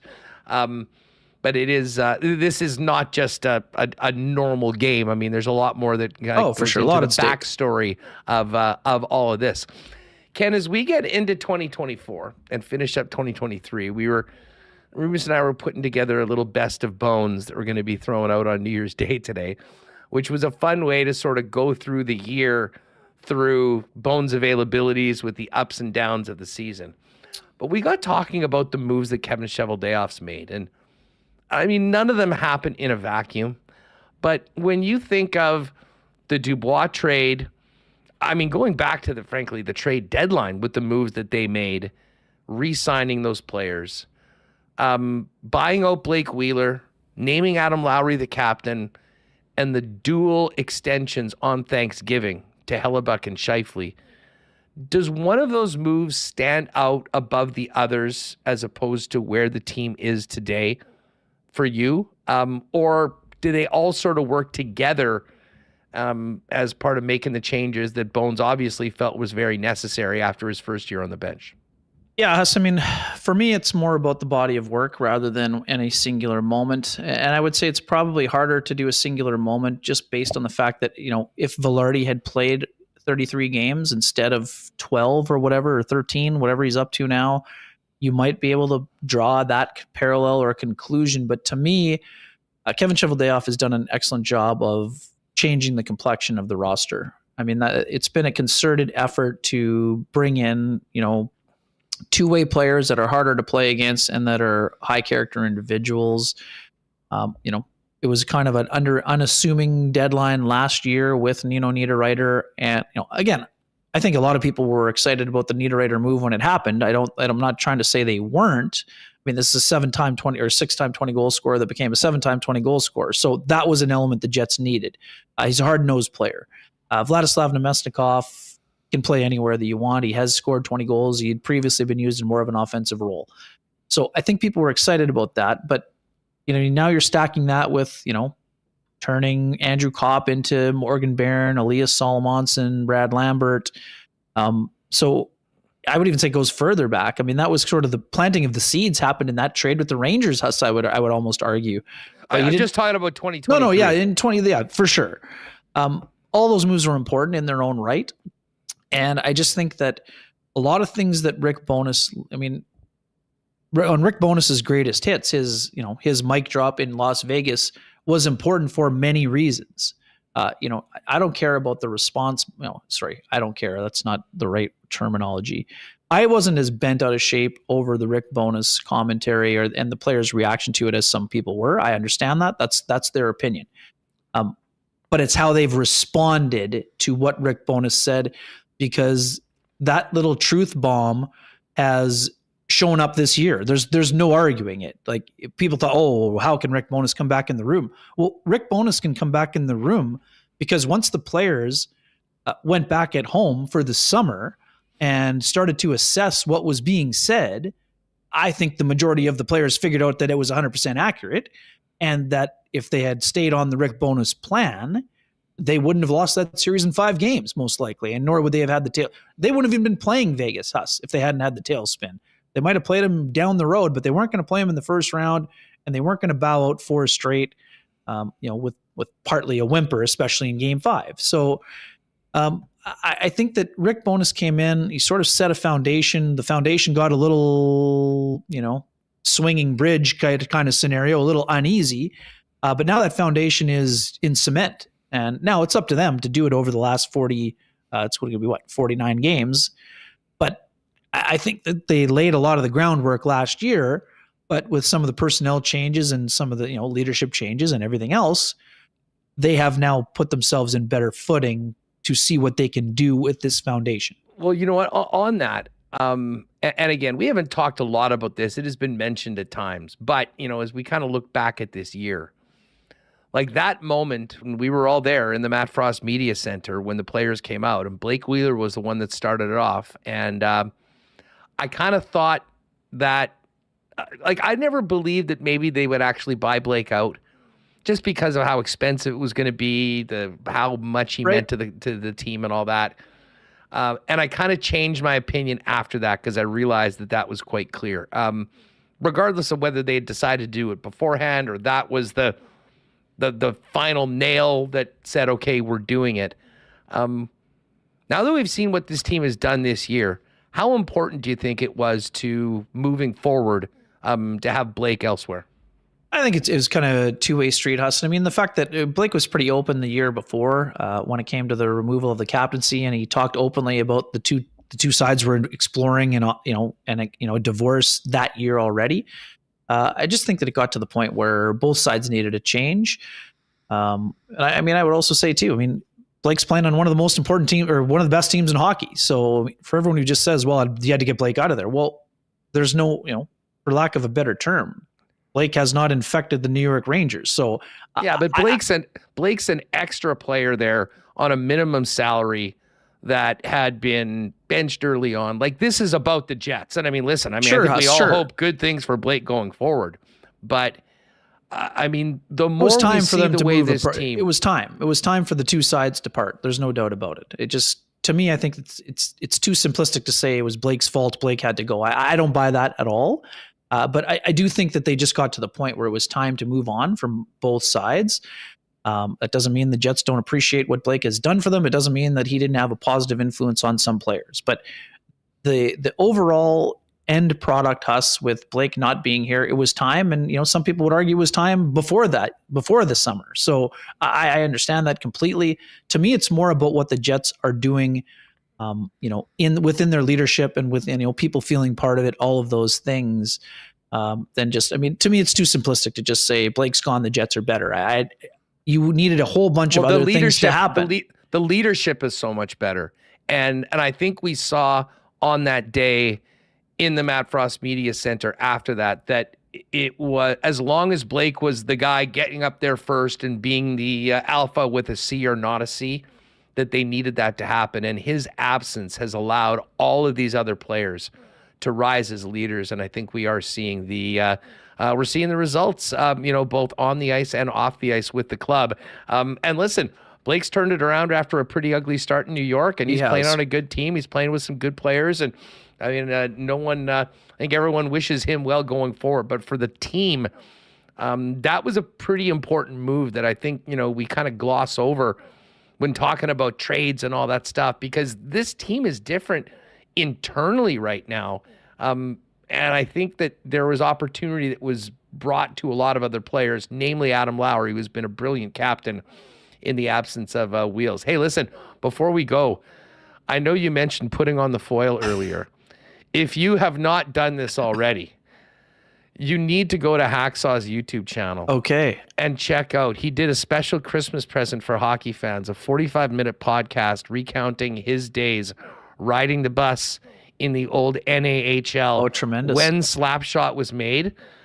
We'll talk to him about it in a minute, but anyone that can drop a Slapshot reference needs to watch this and listen to it. Add that into your weekend to-do list when you've got a little bit of time, because it was fantastic. Hey, listen, we'll see you at the rink this weekend, but thanks for everything this year. We'll look forward to KNR, little matinee edition on Saturday and Sunday heading into New Year's. All the best to you, Stace, and all of yours, and we'll look forward to doing this again next week. I guess you're going to be out in Cali next week. Yes, I will. Yeah, we will. No wonder you're getting your golf shirts out right now. It all makes sense now. Yeah, buddy. Yeah, and no doubt. And all the best to you, Huss. I know it's been an awesome year for Winnipeg Sports Talk and for you personally. And yeah, I mean, it's just been awesome to see the communities growing, and thanks for allowing me to be part of it. You love our chats weekly, and love what's going on in the YouTube channel. Interestingly enough, Chris Brook was down at the rink today, had a great chat with him, and obviously he's been a big supporter of both of our careers, and big guy to have in the old support network. And yeah, no, I think it's going to be an unreal 2024 ahead, Huss. I mean, it's a great time of the year. You're going to be chopping it up about the playoff activity. There's a big game in Minnesota that's being played on the ice. Are you going to both? No, I had booked it. I previously, but no, I'm going to be. If I wasn't going to California, I would be getting in the car again. But it doesn't look like it. But it's just been a crazy. That game last week was bizarro land again, and the whole. Kevin O'Connell has got one of the hardest jobs in football, Huss, because every time he turns to someone who looks like they might have got it figured out, either the guy gets hurt or it becomes a turnover machine. So like when you're on like quarterback number 4 and you're not quite sure if you should be turning to the rookie who's had like 5 plays in the NFL, things are, in a tough spot. But having said that, they're still in a spot where they can make the playoffs, which is crazy, right? So it's beating the Packers and ending their season will make it all worthwhile no matter what happens going forward. And I mean, I'm definitely keeping tabs on like what's going on with Belichick. I mean, this is something where like now I think I saw one of the things on Twitter today as well, that the Patriots are ruthless. Why are they not ruthless with Bill Belichick? Well, you might want to check the jewelry before you make that kind of assessment personally. But it's a fun time of the year, and I know Huss, the Chiefs, tough lump of coal, but I mean I'm guessing they're going to bounce back for you. Going to be a fun time of the year. Sorry, I've rambled on here. I bounced back by beating Hamilton to get to the finals of the Winnipeg Media Fantasy League. That was the gift that the football gods gave to me, because yes, the Chiefs did drop a big lump of coal. Good luck in this final. Thanks, buddy. Have a great one, and all the best to you in 2024. We'll talk to you next week from wherever you are. You as well, my man. Cheers to a great 2024, wrapping up this great 2023. Best to Hacksaw as well. Enjoy the football shenanigans that will be happening. Go watch the Slapshot pod. Trust me, you'll thank me later. Right on. There's Ken Wiebe. Hacksaw is coming up. We will have one more marble race this year coming up in just a few minutes. Pay attention to all of that. Listen, just before we bring in the Saw, a huge thanks to Princess Auto for their great support of Winnipeg Sports Talk. Boxing Week deals continue on the best deals on the most unique assortment of tools and equipment around. Everything you need to complete the projects on your list or start something new is at Princess Auto. Pop down and see them today at one of 2 Winnipeg locations, Panet Road, Portage Avenue West.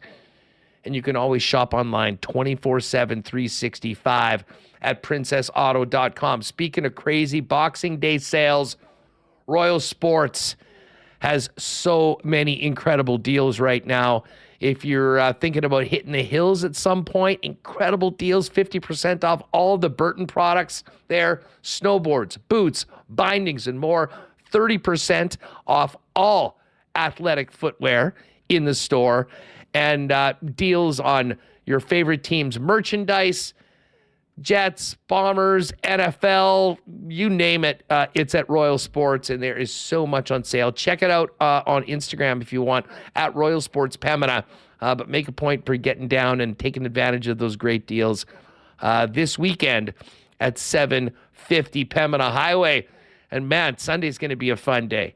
And I can't think of a better place to spend it than Boston Pizza, watching the Jets at 1 o'clock, the noon NFL games, the late NFL games, and then, of course, Sunday night with the Packers and the Vikings heading into the new year.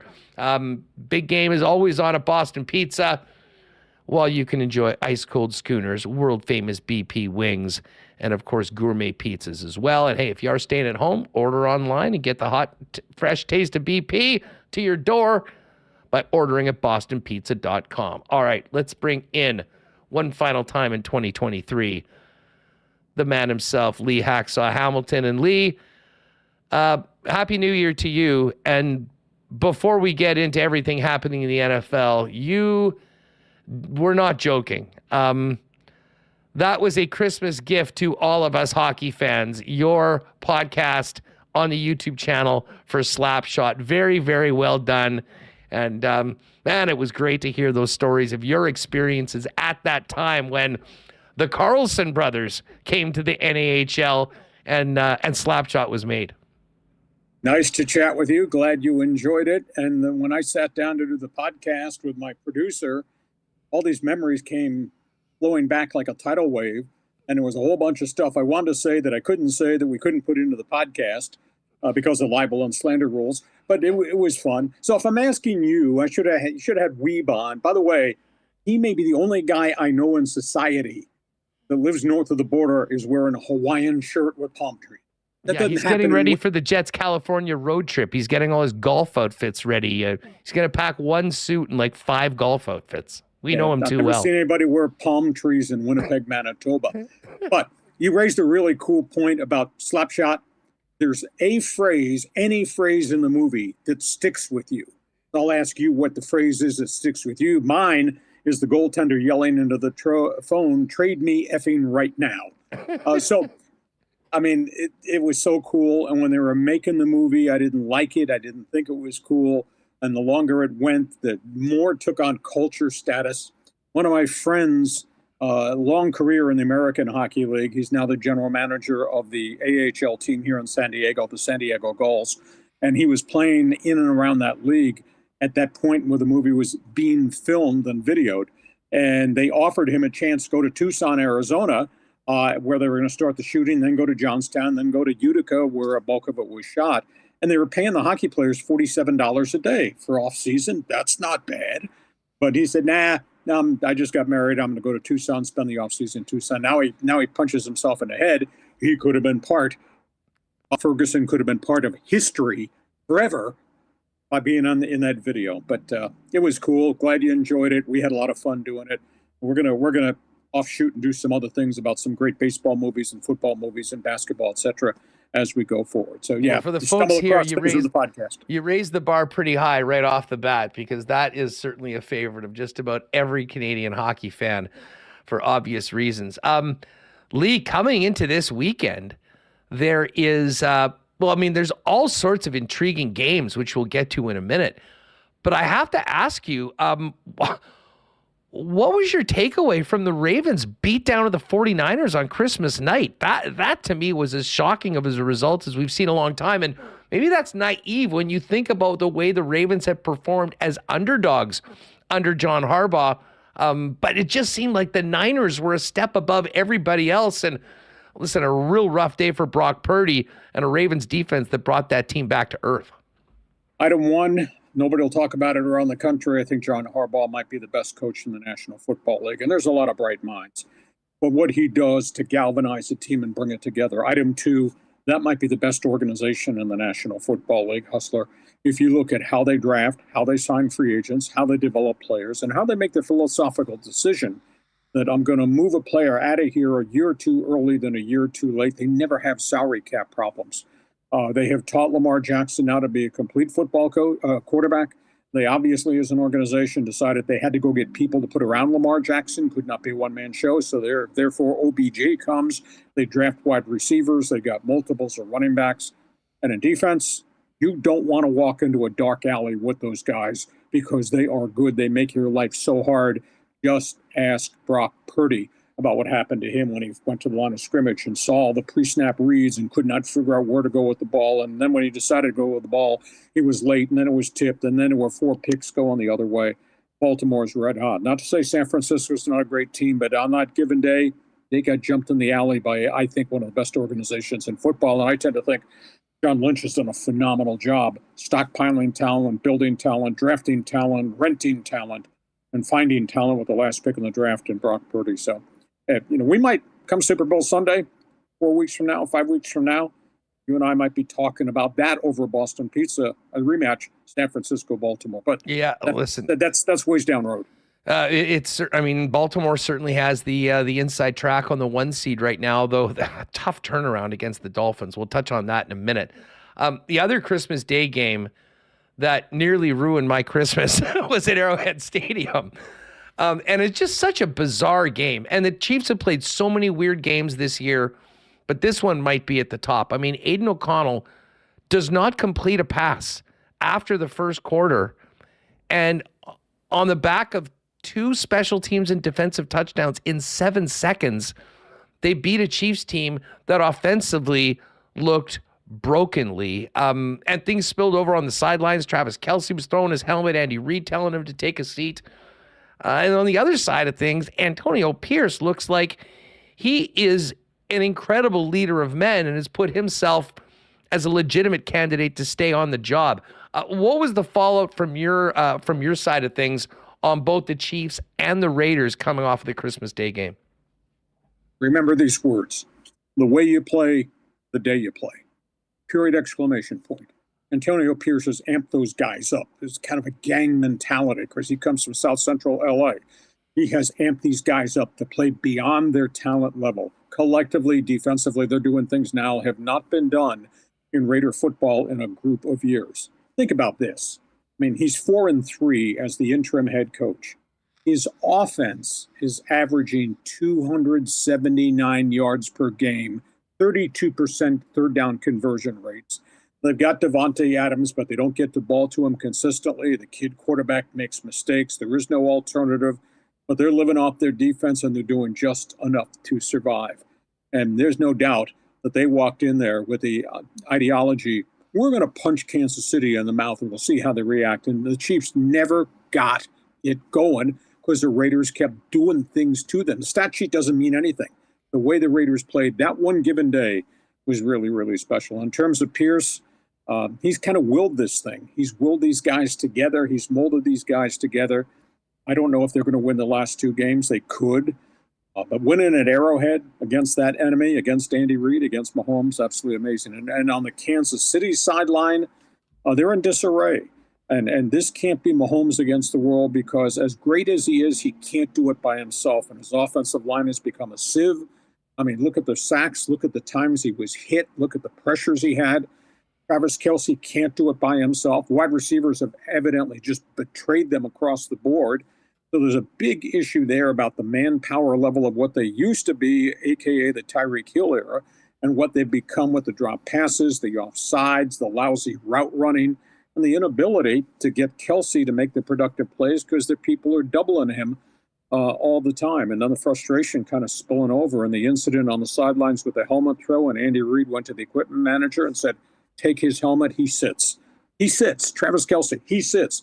Andy's got to get this thing back under control. And then what happened 2 days later, and I don't know if you've caught wind of this, Kelce just melted down on the podcast with his brother. He said stuff I wouldn't say on my podcast. I know you wouldn't say on yours.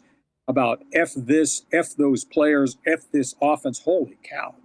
And you look statistically, he's backing it up with drop passes, penalties. I mean, just the inept play around them. So they're going to be in the playoffs. Dudes are going to have to be on the road for a playoff game where Mahomes has never played a road playoff game in a brutal environment. Now, granted, he went to the Super Bowl, but he's never played a playoff game leading up to the Super Bowl away from Arrowhead. And this team is not a complete team. So they're facing a major overhaul of attitude or work ethic or practice habits once they get to the offseason. So, yeah, this is not vintage Kansas City Chief football. Listen, if you told me the Chiefs were going to play a road playoff game, I would love that, because that would mean that they'd get out of the first round. And the way they're playing right now and the way some of the other teams are coming on in the AFC, I mean, there is no guarantee. Is there a better story in football right now than what Joe Flacco's done with the Cleveland Browns? This is incredible, Lee. To quote Allen Iverson, practice? Who needs practice? Who needs OTAs? But I think it's a prime example. Different situation, different time, different team. Joe Flacco is playing much better because he's got people around him. You know, we saw him on his last legs with the New York Jets, and that was just lousy. And you feel sad for a guy that's won a Super Bowl and did all the things he did in Baltimore. He looked like a shadow of himself, but it wasn't necessarily on him, Andrew. It was on what was not around him. Now he goes into Cleveland. He's got a really solid offensive line. Granted, the running game is a little bit different with no Nick Chubb, but he's got wide receivers. He's got tight ends to throw to. And he's savvy and experienced enough that even he can survive a bad turnover or two and go back down the field. He's had 4 straight 300 yards games since he came off his couch. Practice. Who needs practice? This is amazing. And they're living off Jim Schwartz's defense. So, you know, they're going to be a handful for somebody to face in the playoffs. And, I mean, the wild card round is going to be really interesting. I think we've got 4, maybe 5 teams at the top of the NFL that are saying they're in a different solar system, and then everybody else is bunched together. I mean, the whole world, including you, me, and my golden retriever, are 8-7 or 7 or 8 and still have a legitimate chance with 2 games to go. Well, I mean, I've already been kind of eyeing potential wild card matchups, and don't do that, because it's going to change. Well, like probably not with Cleveland. I mean, as long as Baltimore wins that division, they'll be the 5 seed on account of their win last night, which probably means they're going to Jacksonville. And assuming the Chiefs are 3rd, which I think is highly likely, that probably means Bills Chiefs in the wild card round, which sign me up for that. I mean, that's always an incredible game. You're not going to start crying now, are you? Hey, listen, 13 seconds. It's there's far more bad memories of playoff games between the Bills and Chiefs on the Buffalo side of things. But listen, just winning games right now, they got to get their act together in these final couple and get some confidence back going. But last night, I couldn't help but think what the Jets were thinking. Like, they could have had Joe Flacco. I mean, they were sitting around there with Trevor Siemian and the other guys they threw in, including Zach Wilson and Joe Flacco, and leading into last night's game where he had 296 yards in the first half. Joe Flacco was coming off his best 3-game stretch in his NFL career as far as regular season goes. Of course, he had that magical playoff run, 11 touchdowns, no picks on the way to the Super Bowl. But man, the Jets putting all of their eggs into the Aaron Rodgers basket and getting burned for it. Probably were thinking about, maybe we should have given Joe a call at some point to salvage it. Isn't 2020 hindsight absolutely great? But and let's be realistic here. When he was with the Jets wearing those ugly green uniforms, Jets, Jets suck. When he was there, he had no Amari Cooper. You didn't see any David Njoku at the line of scrimmage with him with New York, and he obviously had a pretty good offensive line in Cleveland. Did not have that because they were all hurt with the Jets. So again, new faces, new places, different set of circumstances. It's kind of cool to see what Flacco's done because he's been a trusted veteran. He's been a good guy. He's been a leader. He's also been on good teams, a.k.a. Baltimore, bad teams, New York Jets. And the whole world had a chance to take a run at him, but everybody looked at him at the end of the run with the Jets and said, no, Father Time has finally caught up to him. Well, he's not in Cleveland because he's got better people around him. Lee, just before we hit on a couple of the games quickly for this weekend, including Baltimore, Miami, what do you make of the situation in Denver with Russell Wilson now being benched. They're not eliminated from the playoffs right now. They're going to go with Jarrett Stidham. Sean Payton, it seems like this is all about money right now and not wanting to potentially be on the hook for any more of Russell Wilson's salary than they have to be next year. Well, you went to university, so multiple choice exam. Who do you blame? Blame Russell Wilson? You blame Sean Payton? You blame the general manager, George Payton, who made the deal? If you reflect back, Wilson's not the same quarterback as obviously he was with the Seattle Seahawks. That's item one. Item two, they paid a phenomenal price. You go back and look at it now. Denver traded 2 number 1s, 2 number 2s, a 4, 5, and 6, and 3 other players. Drew Lock, the quarterback, the starting tight end in Seattle, now George Fant, and a defensive tackle, Shelby Harris. He traded all that. And then Payton, the general manager, gave Russell Wilson a $245 million extension. And Russell Wilson's not what he used to be before. So there's plenty of blame to go around. I don't know how to delineate Sean Payton's relationship with Russell Wilson. Payton may have a way of doing business like he did with Drew Brees, and maybe it's different with Russell Wilson, but you still got to have a star quarterback, and this guy played well for a chunk. Lousy start, good middle of the season's fallen apart again. End of the day, you are correct. This has got all type of economic implications because of the contract the general manager gave him after the general manager overpaid to get him. And I asked the question, why is George Payton still employed by the Denver Broncos? Or maybe that'll be answered within 2 weeks' time. So it's a mess. Wilson's a warrior. He's a soldier. It was really interesting yesterday because yesterday was the first time the media had access to him after the announcement was made. And he did not spill his guts. He did not spill anything in vain. He said, hey, I believe in God's plan, and if it's not here, it's going to be somewhere else. So he's positioning himself maybe to get a different contract. And how about this? Denver gets rid of him, $89 million cap hit to be spread out over 2 years.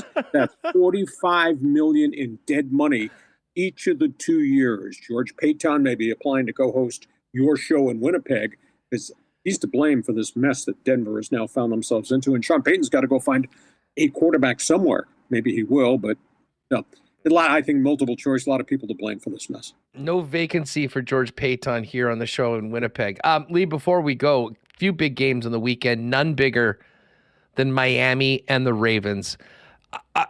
I get it. You know, they thought the Packers-Vikings was going to be a real big game. They left that rivalry game on Sunday night. This is a noon game, or 1 p.m. Eastern, out in Baltimore. The Ravens just had arguably the game of the season, beating the Niners on the West Coast late night on Monday night. And Miami had that big win over Dallas at home. I have to admit, I think pound for pound, the Ravens are probably a better team. But man, this is a tough spot coming off the high of that win against San Francisco, turning it around so quickly against a team that's on a bit of a heater of their own. Yeah, I concur with you. You know, you wonder about drop-off in intensity because you ramped it so much 5 days ago to get this done on the holiday weekend. But we got the battle of the 2 MVP candidates. They're both playing at high efficiency. You know, Miami proved something with their win because they were 0-3 against really good teams, and they finally won a game against a really good team. And obviously, Baltimore's 11-1. Think about that since October, 11-1. And outside of the loss of the tight end and the loss of a running back, Baltimore has not missed a clip at all as they've just stormed through this. So this is going to be a great game. And, you know, these two characters, they might be playing in the AFC Championship game a couple of weeks from now, too. You know, we've been spoiled. You know, if you go back in the last 4 weeks, maybe last 5 weeks, Hustler, they've been marquee games with elite teams against each other every weekend that we've done our NFL notebook. But Lamar Jackson has become the complete quarterback, and obviously Tua learned a lot by virtue of his offseason work with Michael Vick. He's a very different quarterback, and of course that offense is just dynamic. Now there's a glitch because they lose Jalen Waddle with a severe ankle sprain, and he was the running mate to Tyreek Hill, and those two guys are averaging 17 and 16 yards per catch, so they'll be shy one bullet in the gun, but great game. My goodness, it's just like the series last 4 or 5 weeks. We've had so many great games to watch. Yeah, Chiefs taking on Cincy. Obviously, no Joe Burrow, and Cincy kind of got waxed by Pittsburgh. A bit of a reality check there.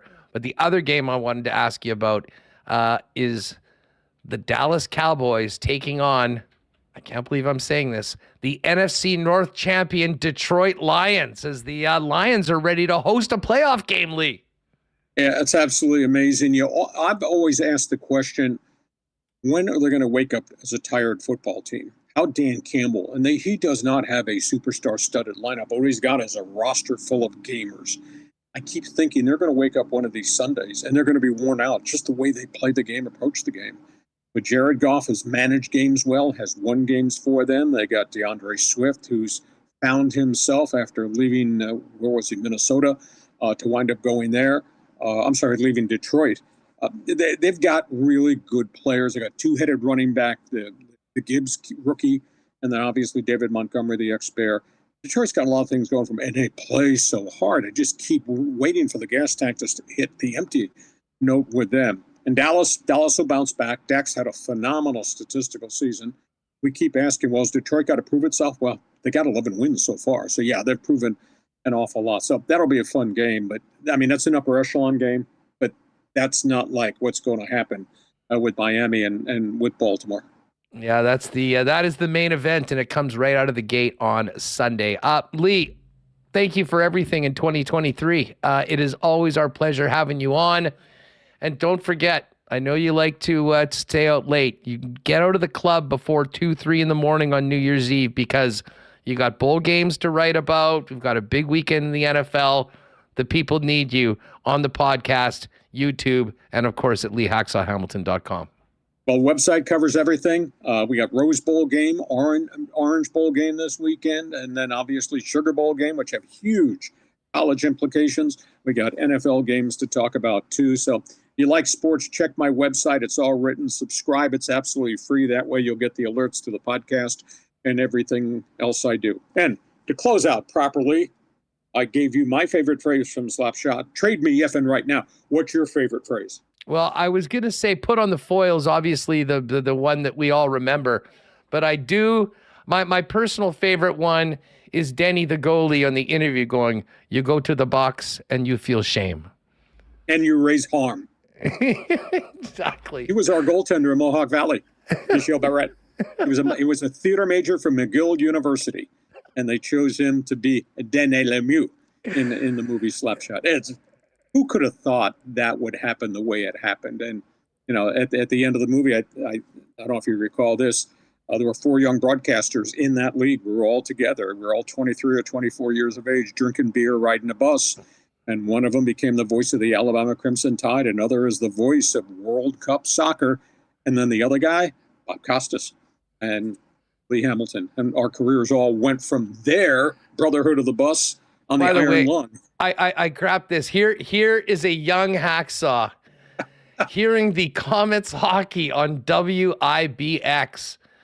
What a classic look. That, you know what, your stash game has been 10 out of 10 for decades, Lee. Have you ever shaved it? Have you ever gone without a stash for any extended period of time? I did it for one day, and I scared the daylights out of my wife. I look like a car without hubcaps, so I decided to put it back on. But, you mentioned putting on the foil. I don't know if you follow the Hanson brothers and what has happened, or actually the Carlson brothers. One of them has waged a horrific fight against cancer. And I get to follow him on Twitter, and the whole hockey world should seek him out on Twitter and throw support because he's had quite a battle. And I like to send him tweets that say, good luck putting on the foil to beat cancer. And he's had, and it came back, and he's beat it a second time. That's those guys are icons in the game, and we're hoping that for nothing but health and positive things for 2024 for him and all of you. Hacksaw, have a great New Year's weekend. Enjoy the games, and hey, who you got? Alabama, Michigan. Jim Harbaugh's 2-7 in bowl games. I didn't realize that, and he's going against the master of ceremonies and Nick Saban, and a really good quarterback. So I'm going to take Bama in that one, and the other one. Longtime friendship, Steve Sarkisian. How he's flipped that is amazing to me. But Washington, this coach is good. That quarterback is great. So I'm taking the Huskies to win that game, and then on we go to the national championship. Hey, Happy New Year to you and everybody north of the border. And I got to go find that department store where Wiebe bought that shirt. How come he's got a better palm tree shirt than I do, and I live in SoCal, and he's up there in the Great White North. You can meet him for a tea time coming up later this week when the Jets get down to California. Thanks, Lee. Be well. There it is, Hacksaw, the best. Probably my favorite 20-25 minutes of the week, breaking down the NFL schedule. And again, there is a Saturday night game. That's Dallas-Detroit. And then that Miami Dolphins game is at noon. And then, of course, the Jets and Wild get going at 1 o'clock. So going to probably want to be down at BP or somewhere where you've got multiple TVs to make sure you can make that happen. All right. I think most people are in on marbles, but exclamation mark marbles right now. If you just haven't been paying to the chat, registration is open. Get into the chat. We'll get to that in just a minute. Have to thank our friends at Little Brown Jug for their support all year long. New Year's Eve weekend, get on down to Little Brown Jug, grab some generics to toast in the year, or 1919, or whatever your favorite Little Brown Jugs are. But if you are going to one of the bigger beer stores in town, keep your eye out for generic lager. It is, listen, they basically taken and created a local domestic tasting beer, light, crisp, and it's 8 tall cans, 8-pack, $19.99. Check it out wherever you find great beer. And if you are able to, pop by the brewery and tap room. You can grab all those mix and match cans and get a free $15 gift card as well when you make your purchase there at Little Brown Jug. And a huge thanks to Nick and Nikki DQ, been with us since day one. Their support has been just wonderful. And I know they're doing some different things with a few of their restaurants right now, but we appreciate them so much. Pop by and see them, DQ Northgate, DQ Polo Park, or the Pita Pit out in Niverville. Always appreciating the support from our friends at Nick and Nikki DQ. And again, if you do want to get a DQ ice cream cake sometime in January, hit them up on Instagram at DQ Manitoba. They'll customize it for you as you need and get it ready for a quick and easy pickup at either of the Nick and Nikki DQs. And hey, a happy new year to our friends over at Aikens Lake. AikensLake.com. Get out there, start planning your fly-in fishing getaway like no other spot in the province of Manitoba, with the best people around over at Aikens Lake. Looking forward to that again this year. And don't forget, gang, wrestling fans, join us next week. We'll announce another way for you to win tickets to the big AEW show on April 10th here in Winnipeg. And in the coming months, a special contest looking for the biggest AEW fan out there to supply some seriously prime seats for the big show. But in the meantime, if you want to make sure you're in for AEW, pick up your tickets right now over at Ticketmaster. All right, let's get Remo in here. We will get to the Coolbet lines quickly. Can tell you, it is this game still on right now? Oh, that's it. The Swedes look happy. I think that means that it is an L for Team Canada today at the World Junior Hockey Championships. As I said, we've been on the air, so I haven't been able to pay too close attention to the game.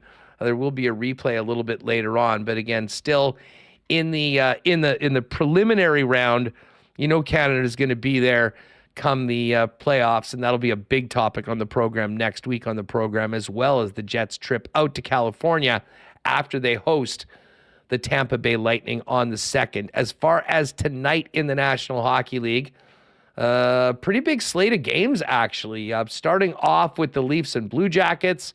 These are the Coolbet lines, by the way, all available at coolbet.com. Leafs minus 221 faves. Nashville at Detroit. Detroit a slight minus 113 favorite. You got the Florida Panthers minus 145 favorites at home against the New York Rangers. The Devils a minus 126 road fave in Ottawa against the Sens. Islanders minus 148 favorites at home against the Caps. Dallas, a huge minus 352 favorite against the Chicago Blackhawks. Avalanche minus 164 faves in St. Louis against the Blues. Coyotes and Ducks going at it at the Duck Pond. Arizona minus 135 faves. And the Flyers, having beaten the Canucks last night, a road dog again, playing the Seattle Kraken this evening. Kraken minus 125 and the Flyers plus 106. I mentioned we won't go through all those bowl games But the ones that you're most interested in, the semifinals for the college football playoff, go on New Year's Day. Alabama, Michigan. Michigan's a 2-point favorite. And the Huskies that Hacksaw just took are a 3.5-point underdog against the Texas Longhorns in the All-State Sugar Bowl. And all the NFL lines are up as well. Saturday game is Detroit and Dallas. Dallas is 5.5-point favorites. And the Ravens are now 3.5-point favorites against the Miami Dolphins.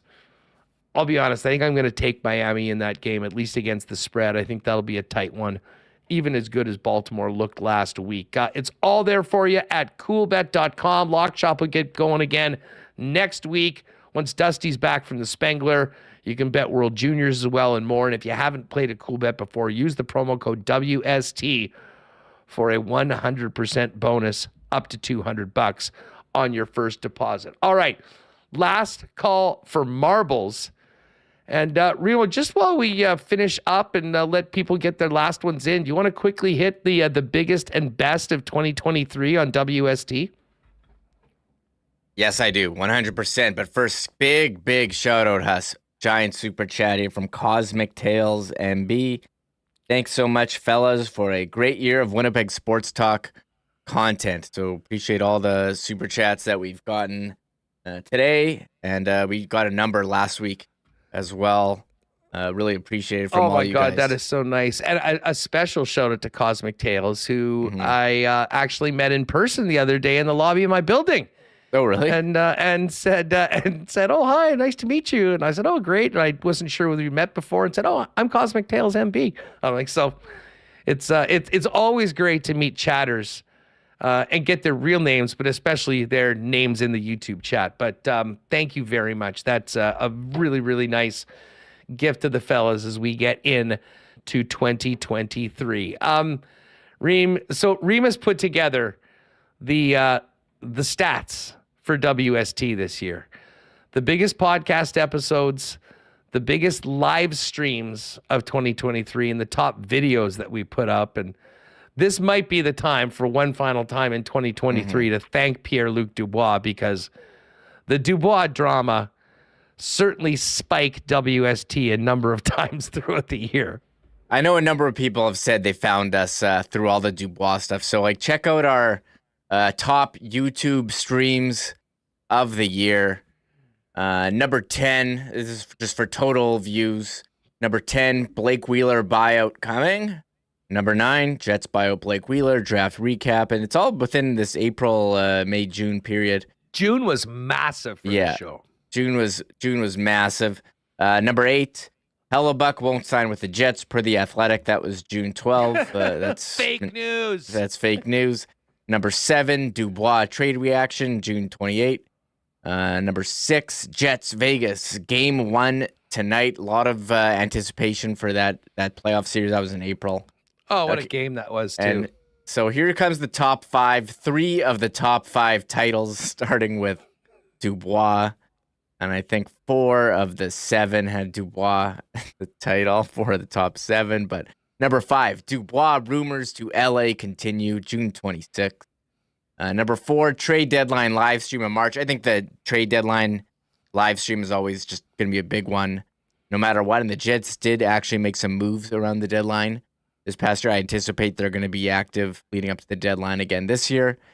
Number 3, Dubois trade imminent, live from Nashville. And that was the biggest one in terms of people in the show. I think we hit 1,000 that day as the trade broke. That was nuts. Yeah. And then number 2 was Dubois to LA rumors heating up. So there was a slow build on this. That was June 16.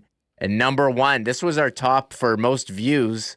Jets eliminated from the Stanley Cup playoffs, April 28. Coming off of the eruption of Mount Bonus in that epic post-game media scrum. And a reminder that on New Year's Day, there won't be a show, but we have put together a best of bones and sort of talking Jets throughout the year with intermittent updates and memorable moments from Rick Bowness. So check that out on the channel coming up on on Monday. Remo, the top podcast, it's interesting. I mean, there's a lot of similarities in that, Dubois was a big part of it. But in fact, the biggest podcast days were a little bit different. Number 10 was Dubois to LA Rumors and Bombers Week 2. The Dubois trade recap and NHL draft countdown from Nashville, another big show. And then you've got the Jets to play Golden Knights in first round. Number 7, and this didn't show up in the top YouTube top 10, but the buyout of Blake Wheeler and the draft recap. 526, Jets finally clinch a playoff spot. That was a big sigh of relief, I think, for everybody. And number 5, we'll always remember that, the next day, after the Jets won Game 1 in Vegas 5-1. What a game that was. Number 4 was the Jets free agency recap.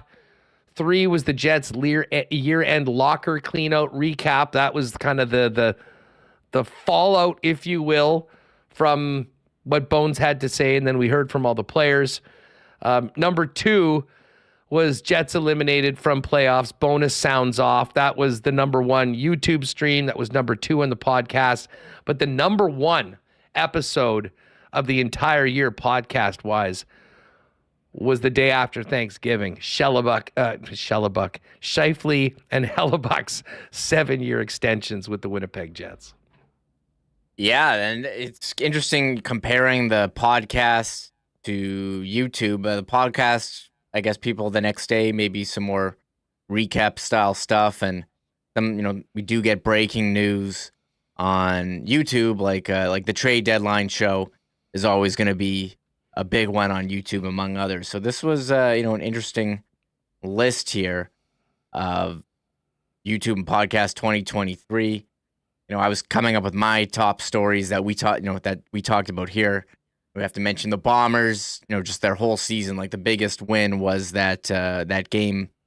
I want to say the West Final, but that one against BC as well. Oh my God, that was the game of the year.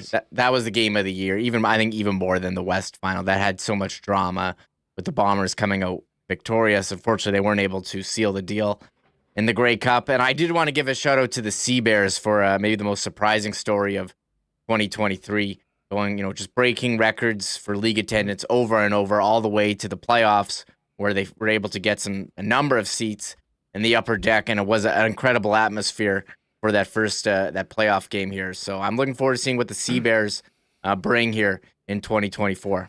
I'd love to say I'm shocked about the success of the Sea Bears, but some big brain guy on a podcast in Winnipeg told us all about that, and we went. The team went through. Not to Barry Horowitz myself too much, but this was going to work. Well run, exciting product, a market that I think was waiting for something like that. The timing of the league was perfect. Got some local content in there as well with Big Chad and Simon from U of M. I'm with you. Cannot wait for the upcoming season for the Sea Bears. And I tell you what, I can't wait for Goldeye season as well with that new scoreboard.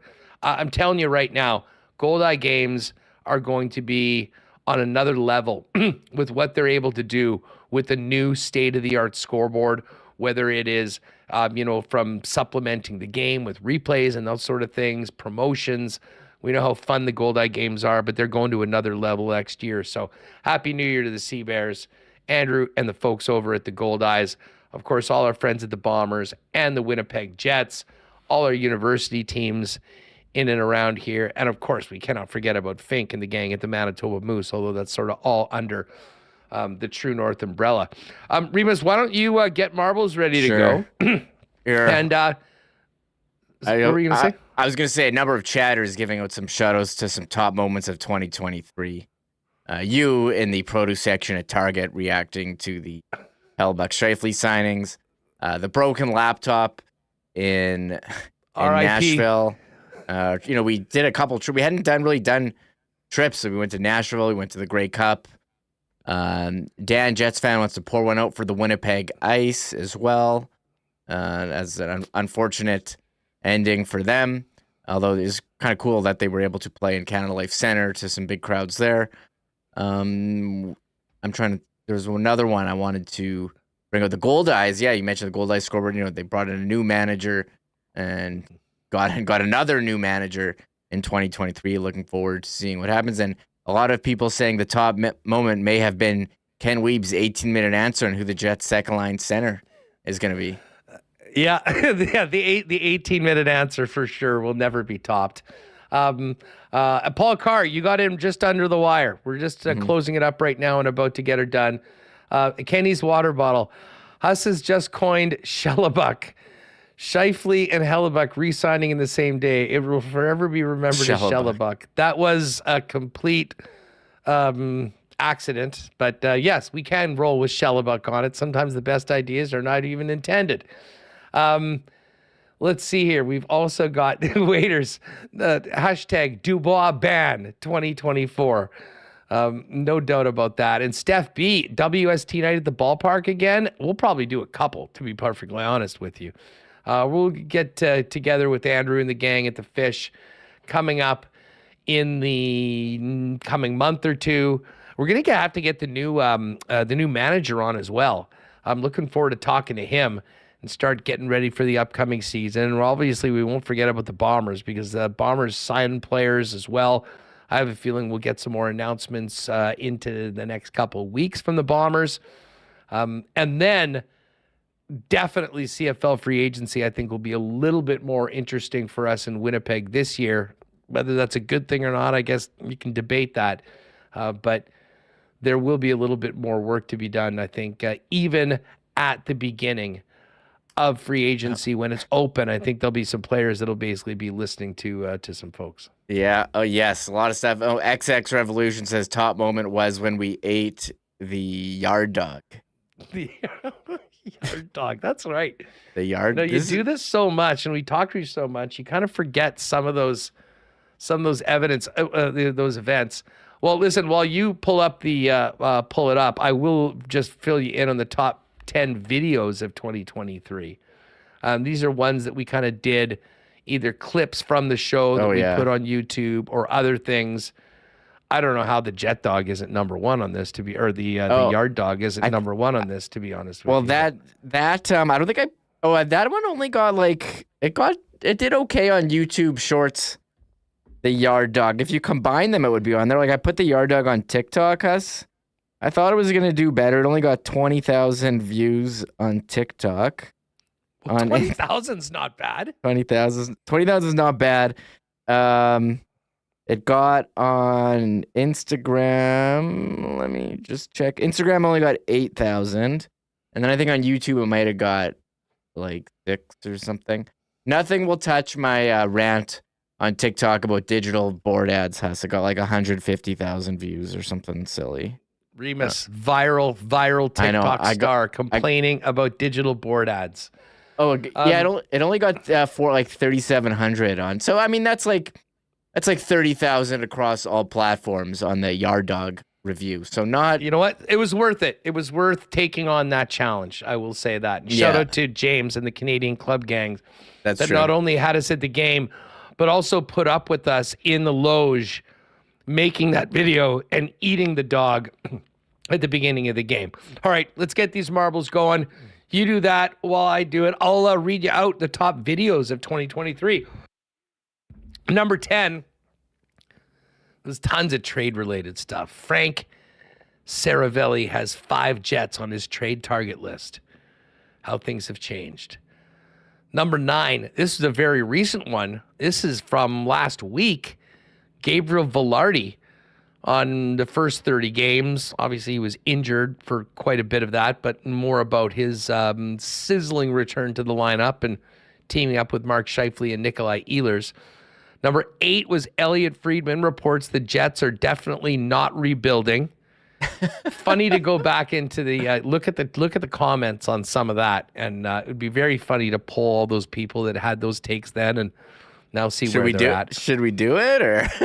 Well, I mean, we could be here until 6:00 right now. We probably could.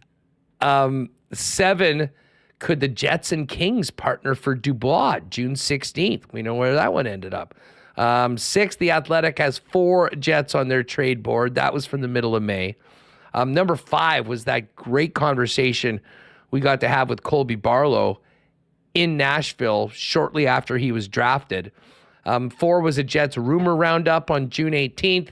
The next day, June 19th, we had Craig Button with the Jets offseason and trade rumors. September 12th was reaction to Elliot Friedman's report on Connor Hellebuck.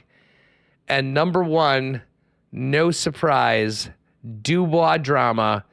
The Athletic reports PLD looking for a sign and trade to 5 or 6 teams. And that was the first point where it seemed like things were maybe being pushed forward, and it wasn't just the Jets being force-fed Montreal's scraps and leftovers.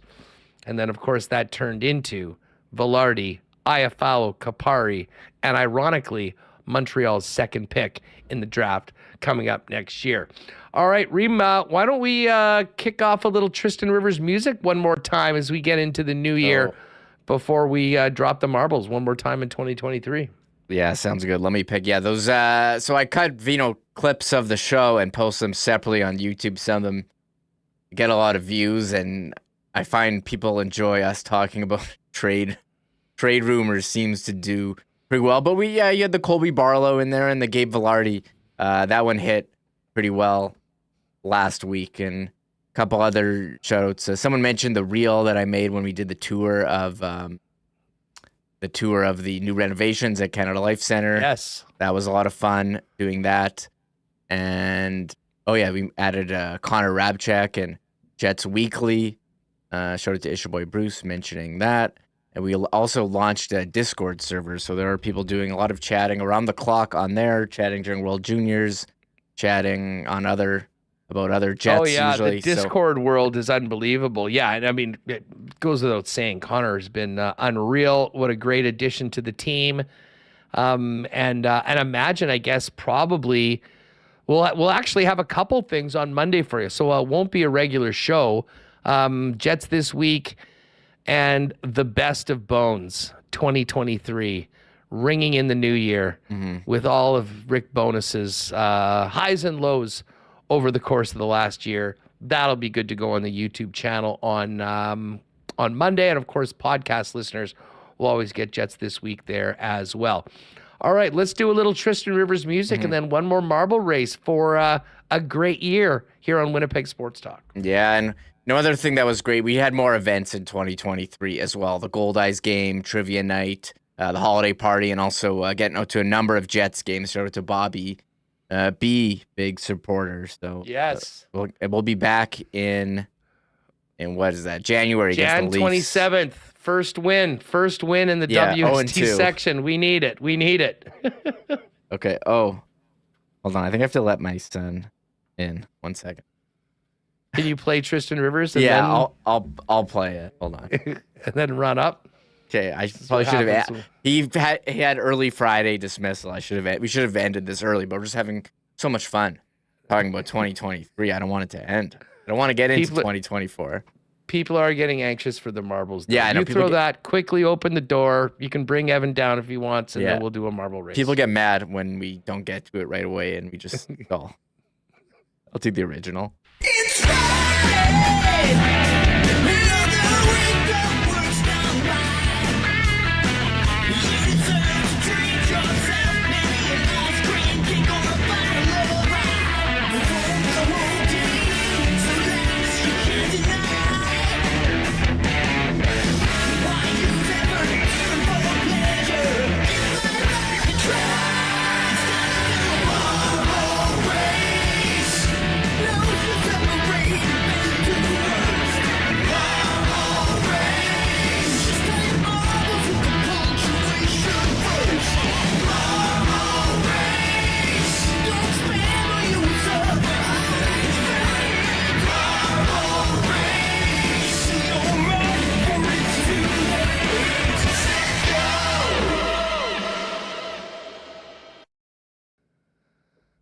All right.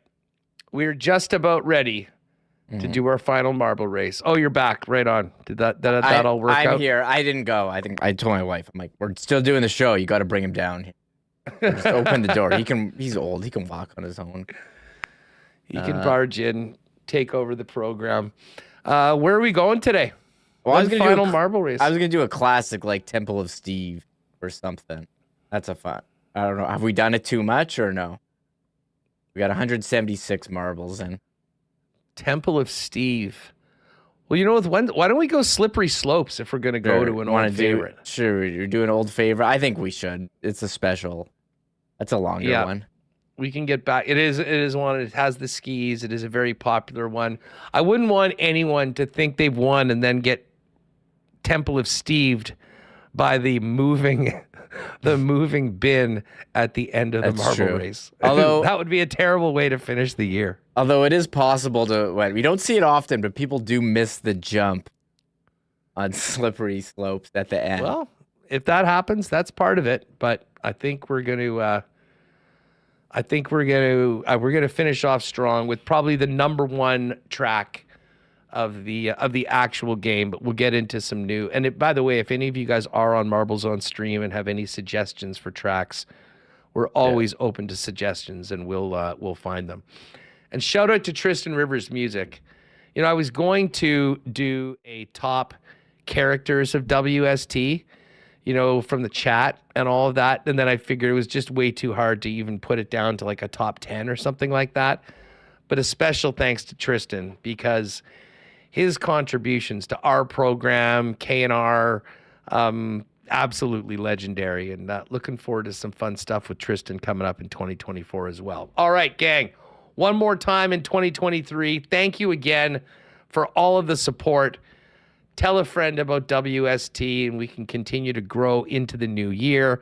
We will be back on Tuesday, but we'll have Jets this week. And, of course, the Best of Bones 2023. Make sure you check that out. But for our final act of the year, and what a year it's been, let's crown one more Marbles champion on a Friday on Winnipeg Sports Talk. Drop 'em, Remo. Slippery Slopes. Here we go. WST Canuck actually asking, has anyone ever made a WST track? I don't believe so.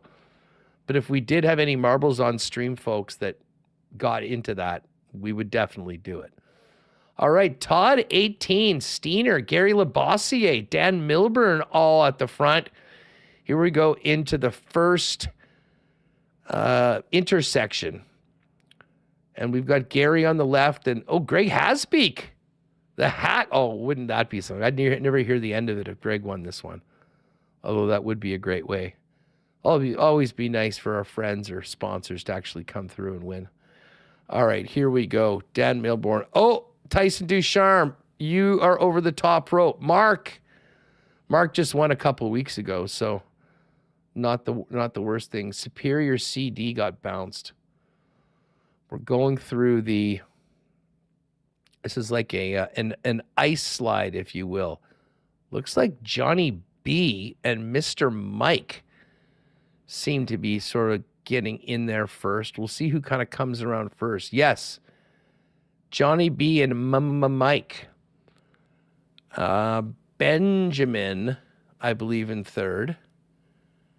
DJ 22 and Yakman also in the mix. But Johnib and Mike leading the way, but a big crew right behind them. Johnny B with the very, very nice transition into it. Although, getting in first is not always a good thing.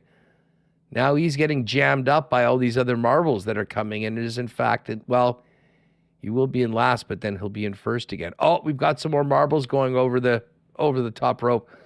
Gitch, Dallas Pauls, Cruiser, Dan Milburn out as well.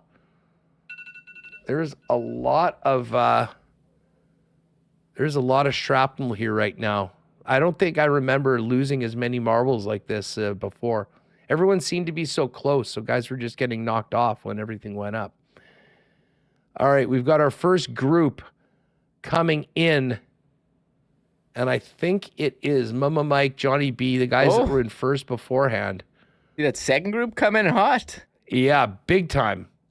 It is definitely cleaned up. Cruiser, 25, I think, has a very, very slight lead. Coachy's in there. All right, we've got Coachy. Okay, here comes the slide. Coachy. Coachy's going to have the first chance to get it. Will it be Coachy? Yes, it will. Nicely done. How about that? And Paul Carr getting in right at the end and actually finishing fourth. What a finish. What a finish we have. Coachy 51 with the victory. Hey Honor coming up in second. Mike in third. Paul Carr 4. Kibbins 5th. Nice work, Kibbins. Oh, Amanda top 10. Look at that. Next year's your year, Amanda. You finished off with the top 10. The only thing left to do is win the whole damn thing. Amanda in 6th. Uncle Dizzo in 7th.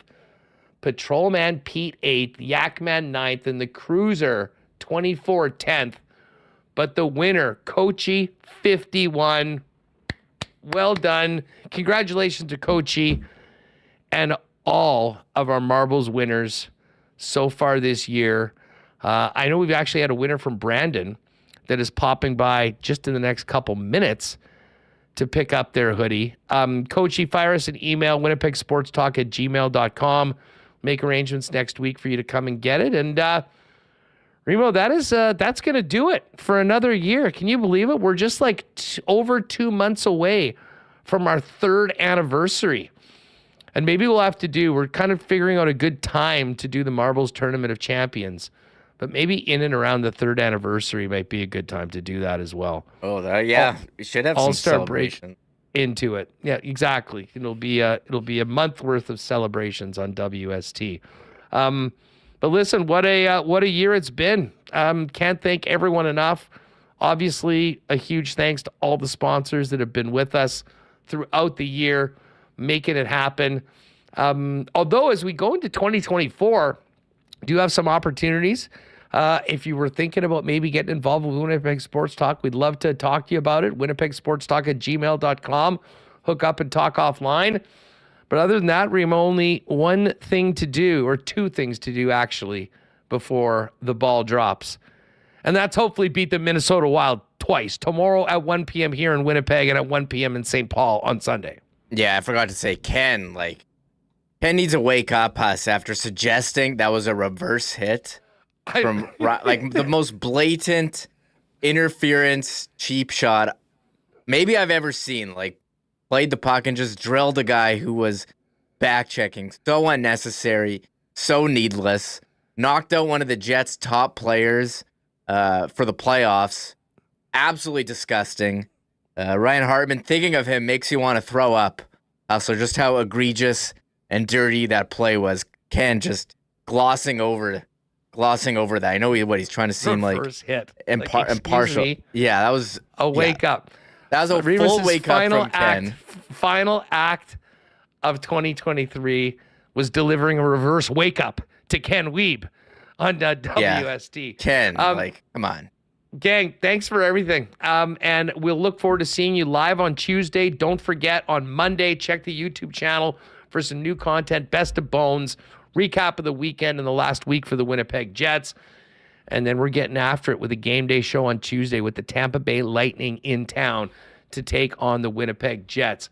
For Michael Remis, myself, Connor Rabchak, thank you for the support. Have a great New Year's weekend, and we will see you Tuesday for our first show of 2024 and the first Jets game of 2024 against the Tampa Bay Lightning. Enjoy the content on the YouTube channel on Monday. Happy New Year to you all, and we'll see you Tuesday on WST. Oh my God! Oh! Shut it down! Let's go home! Thanks for tuning in to Winnipeg Sports Talk Daily. Make sure to subscribe on YouTube and your favorite podcast feed at winnipegsportstalk.com.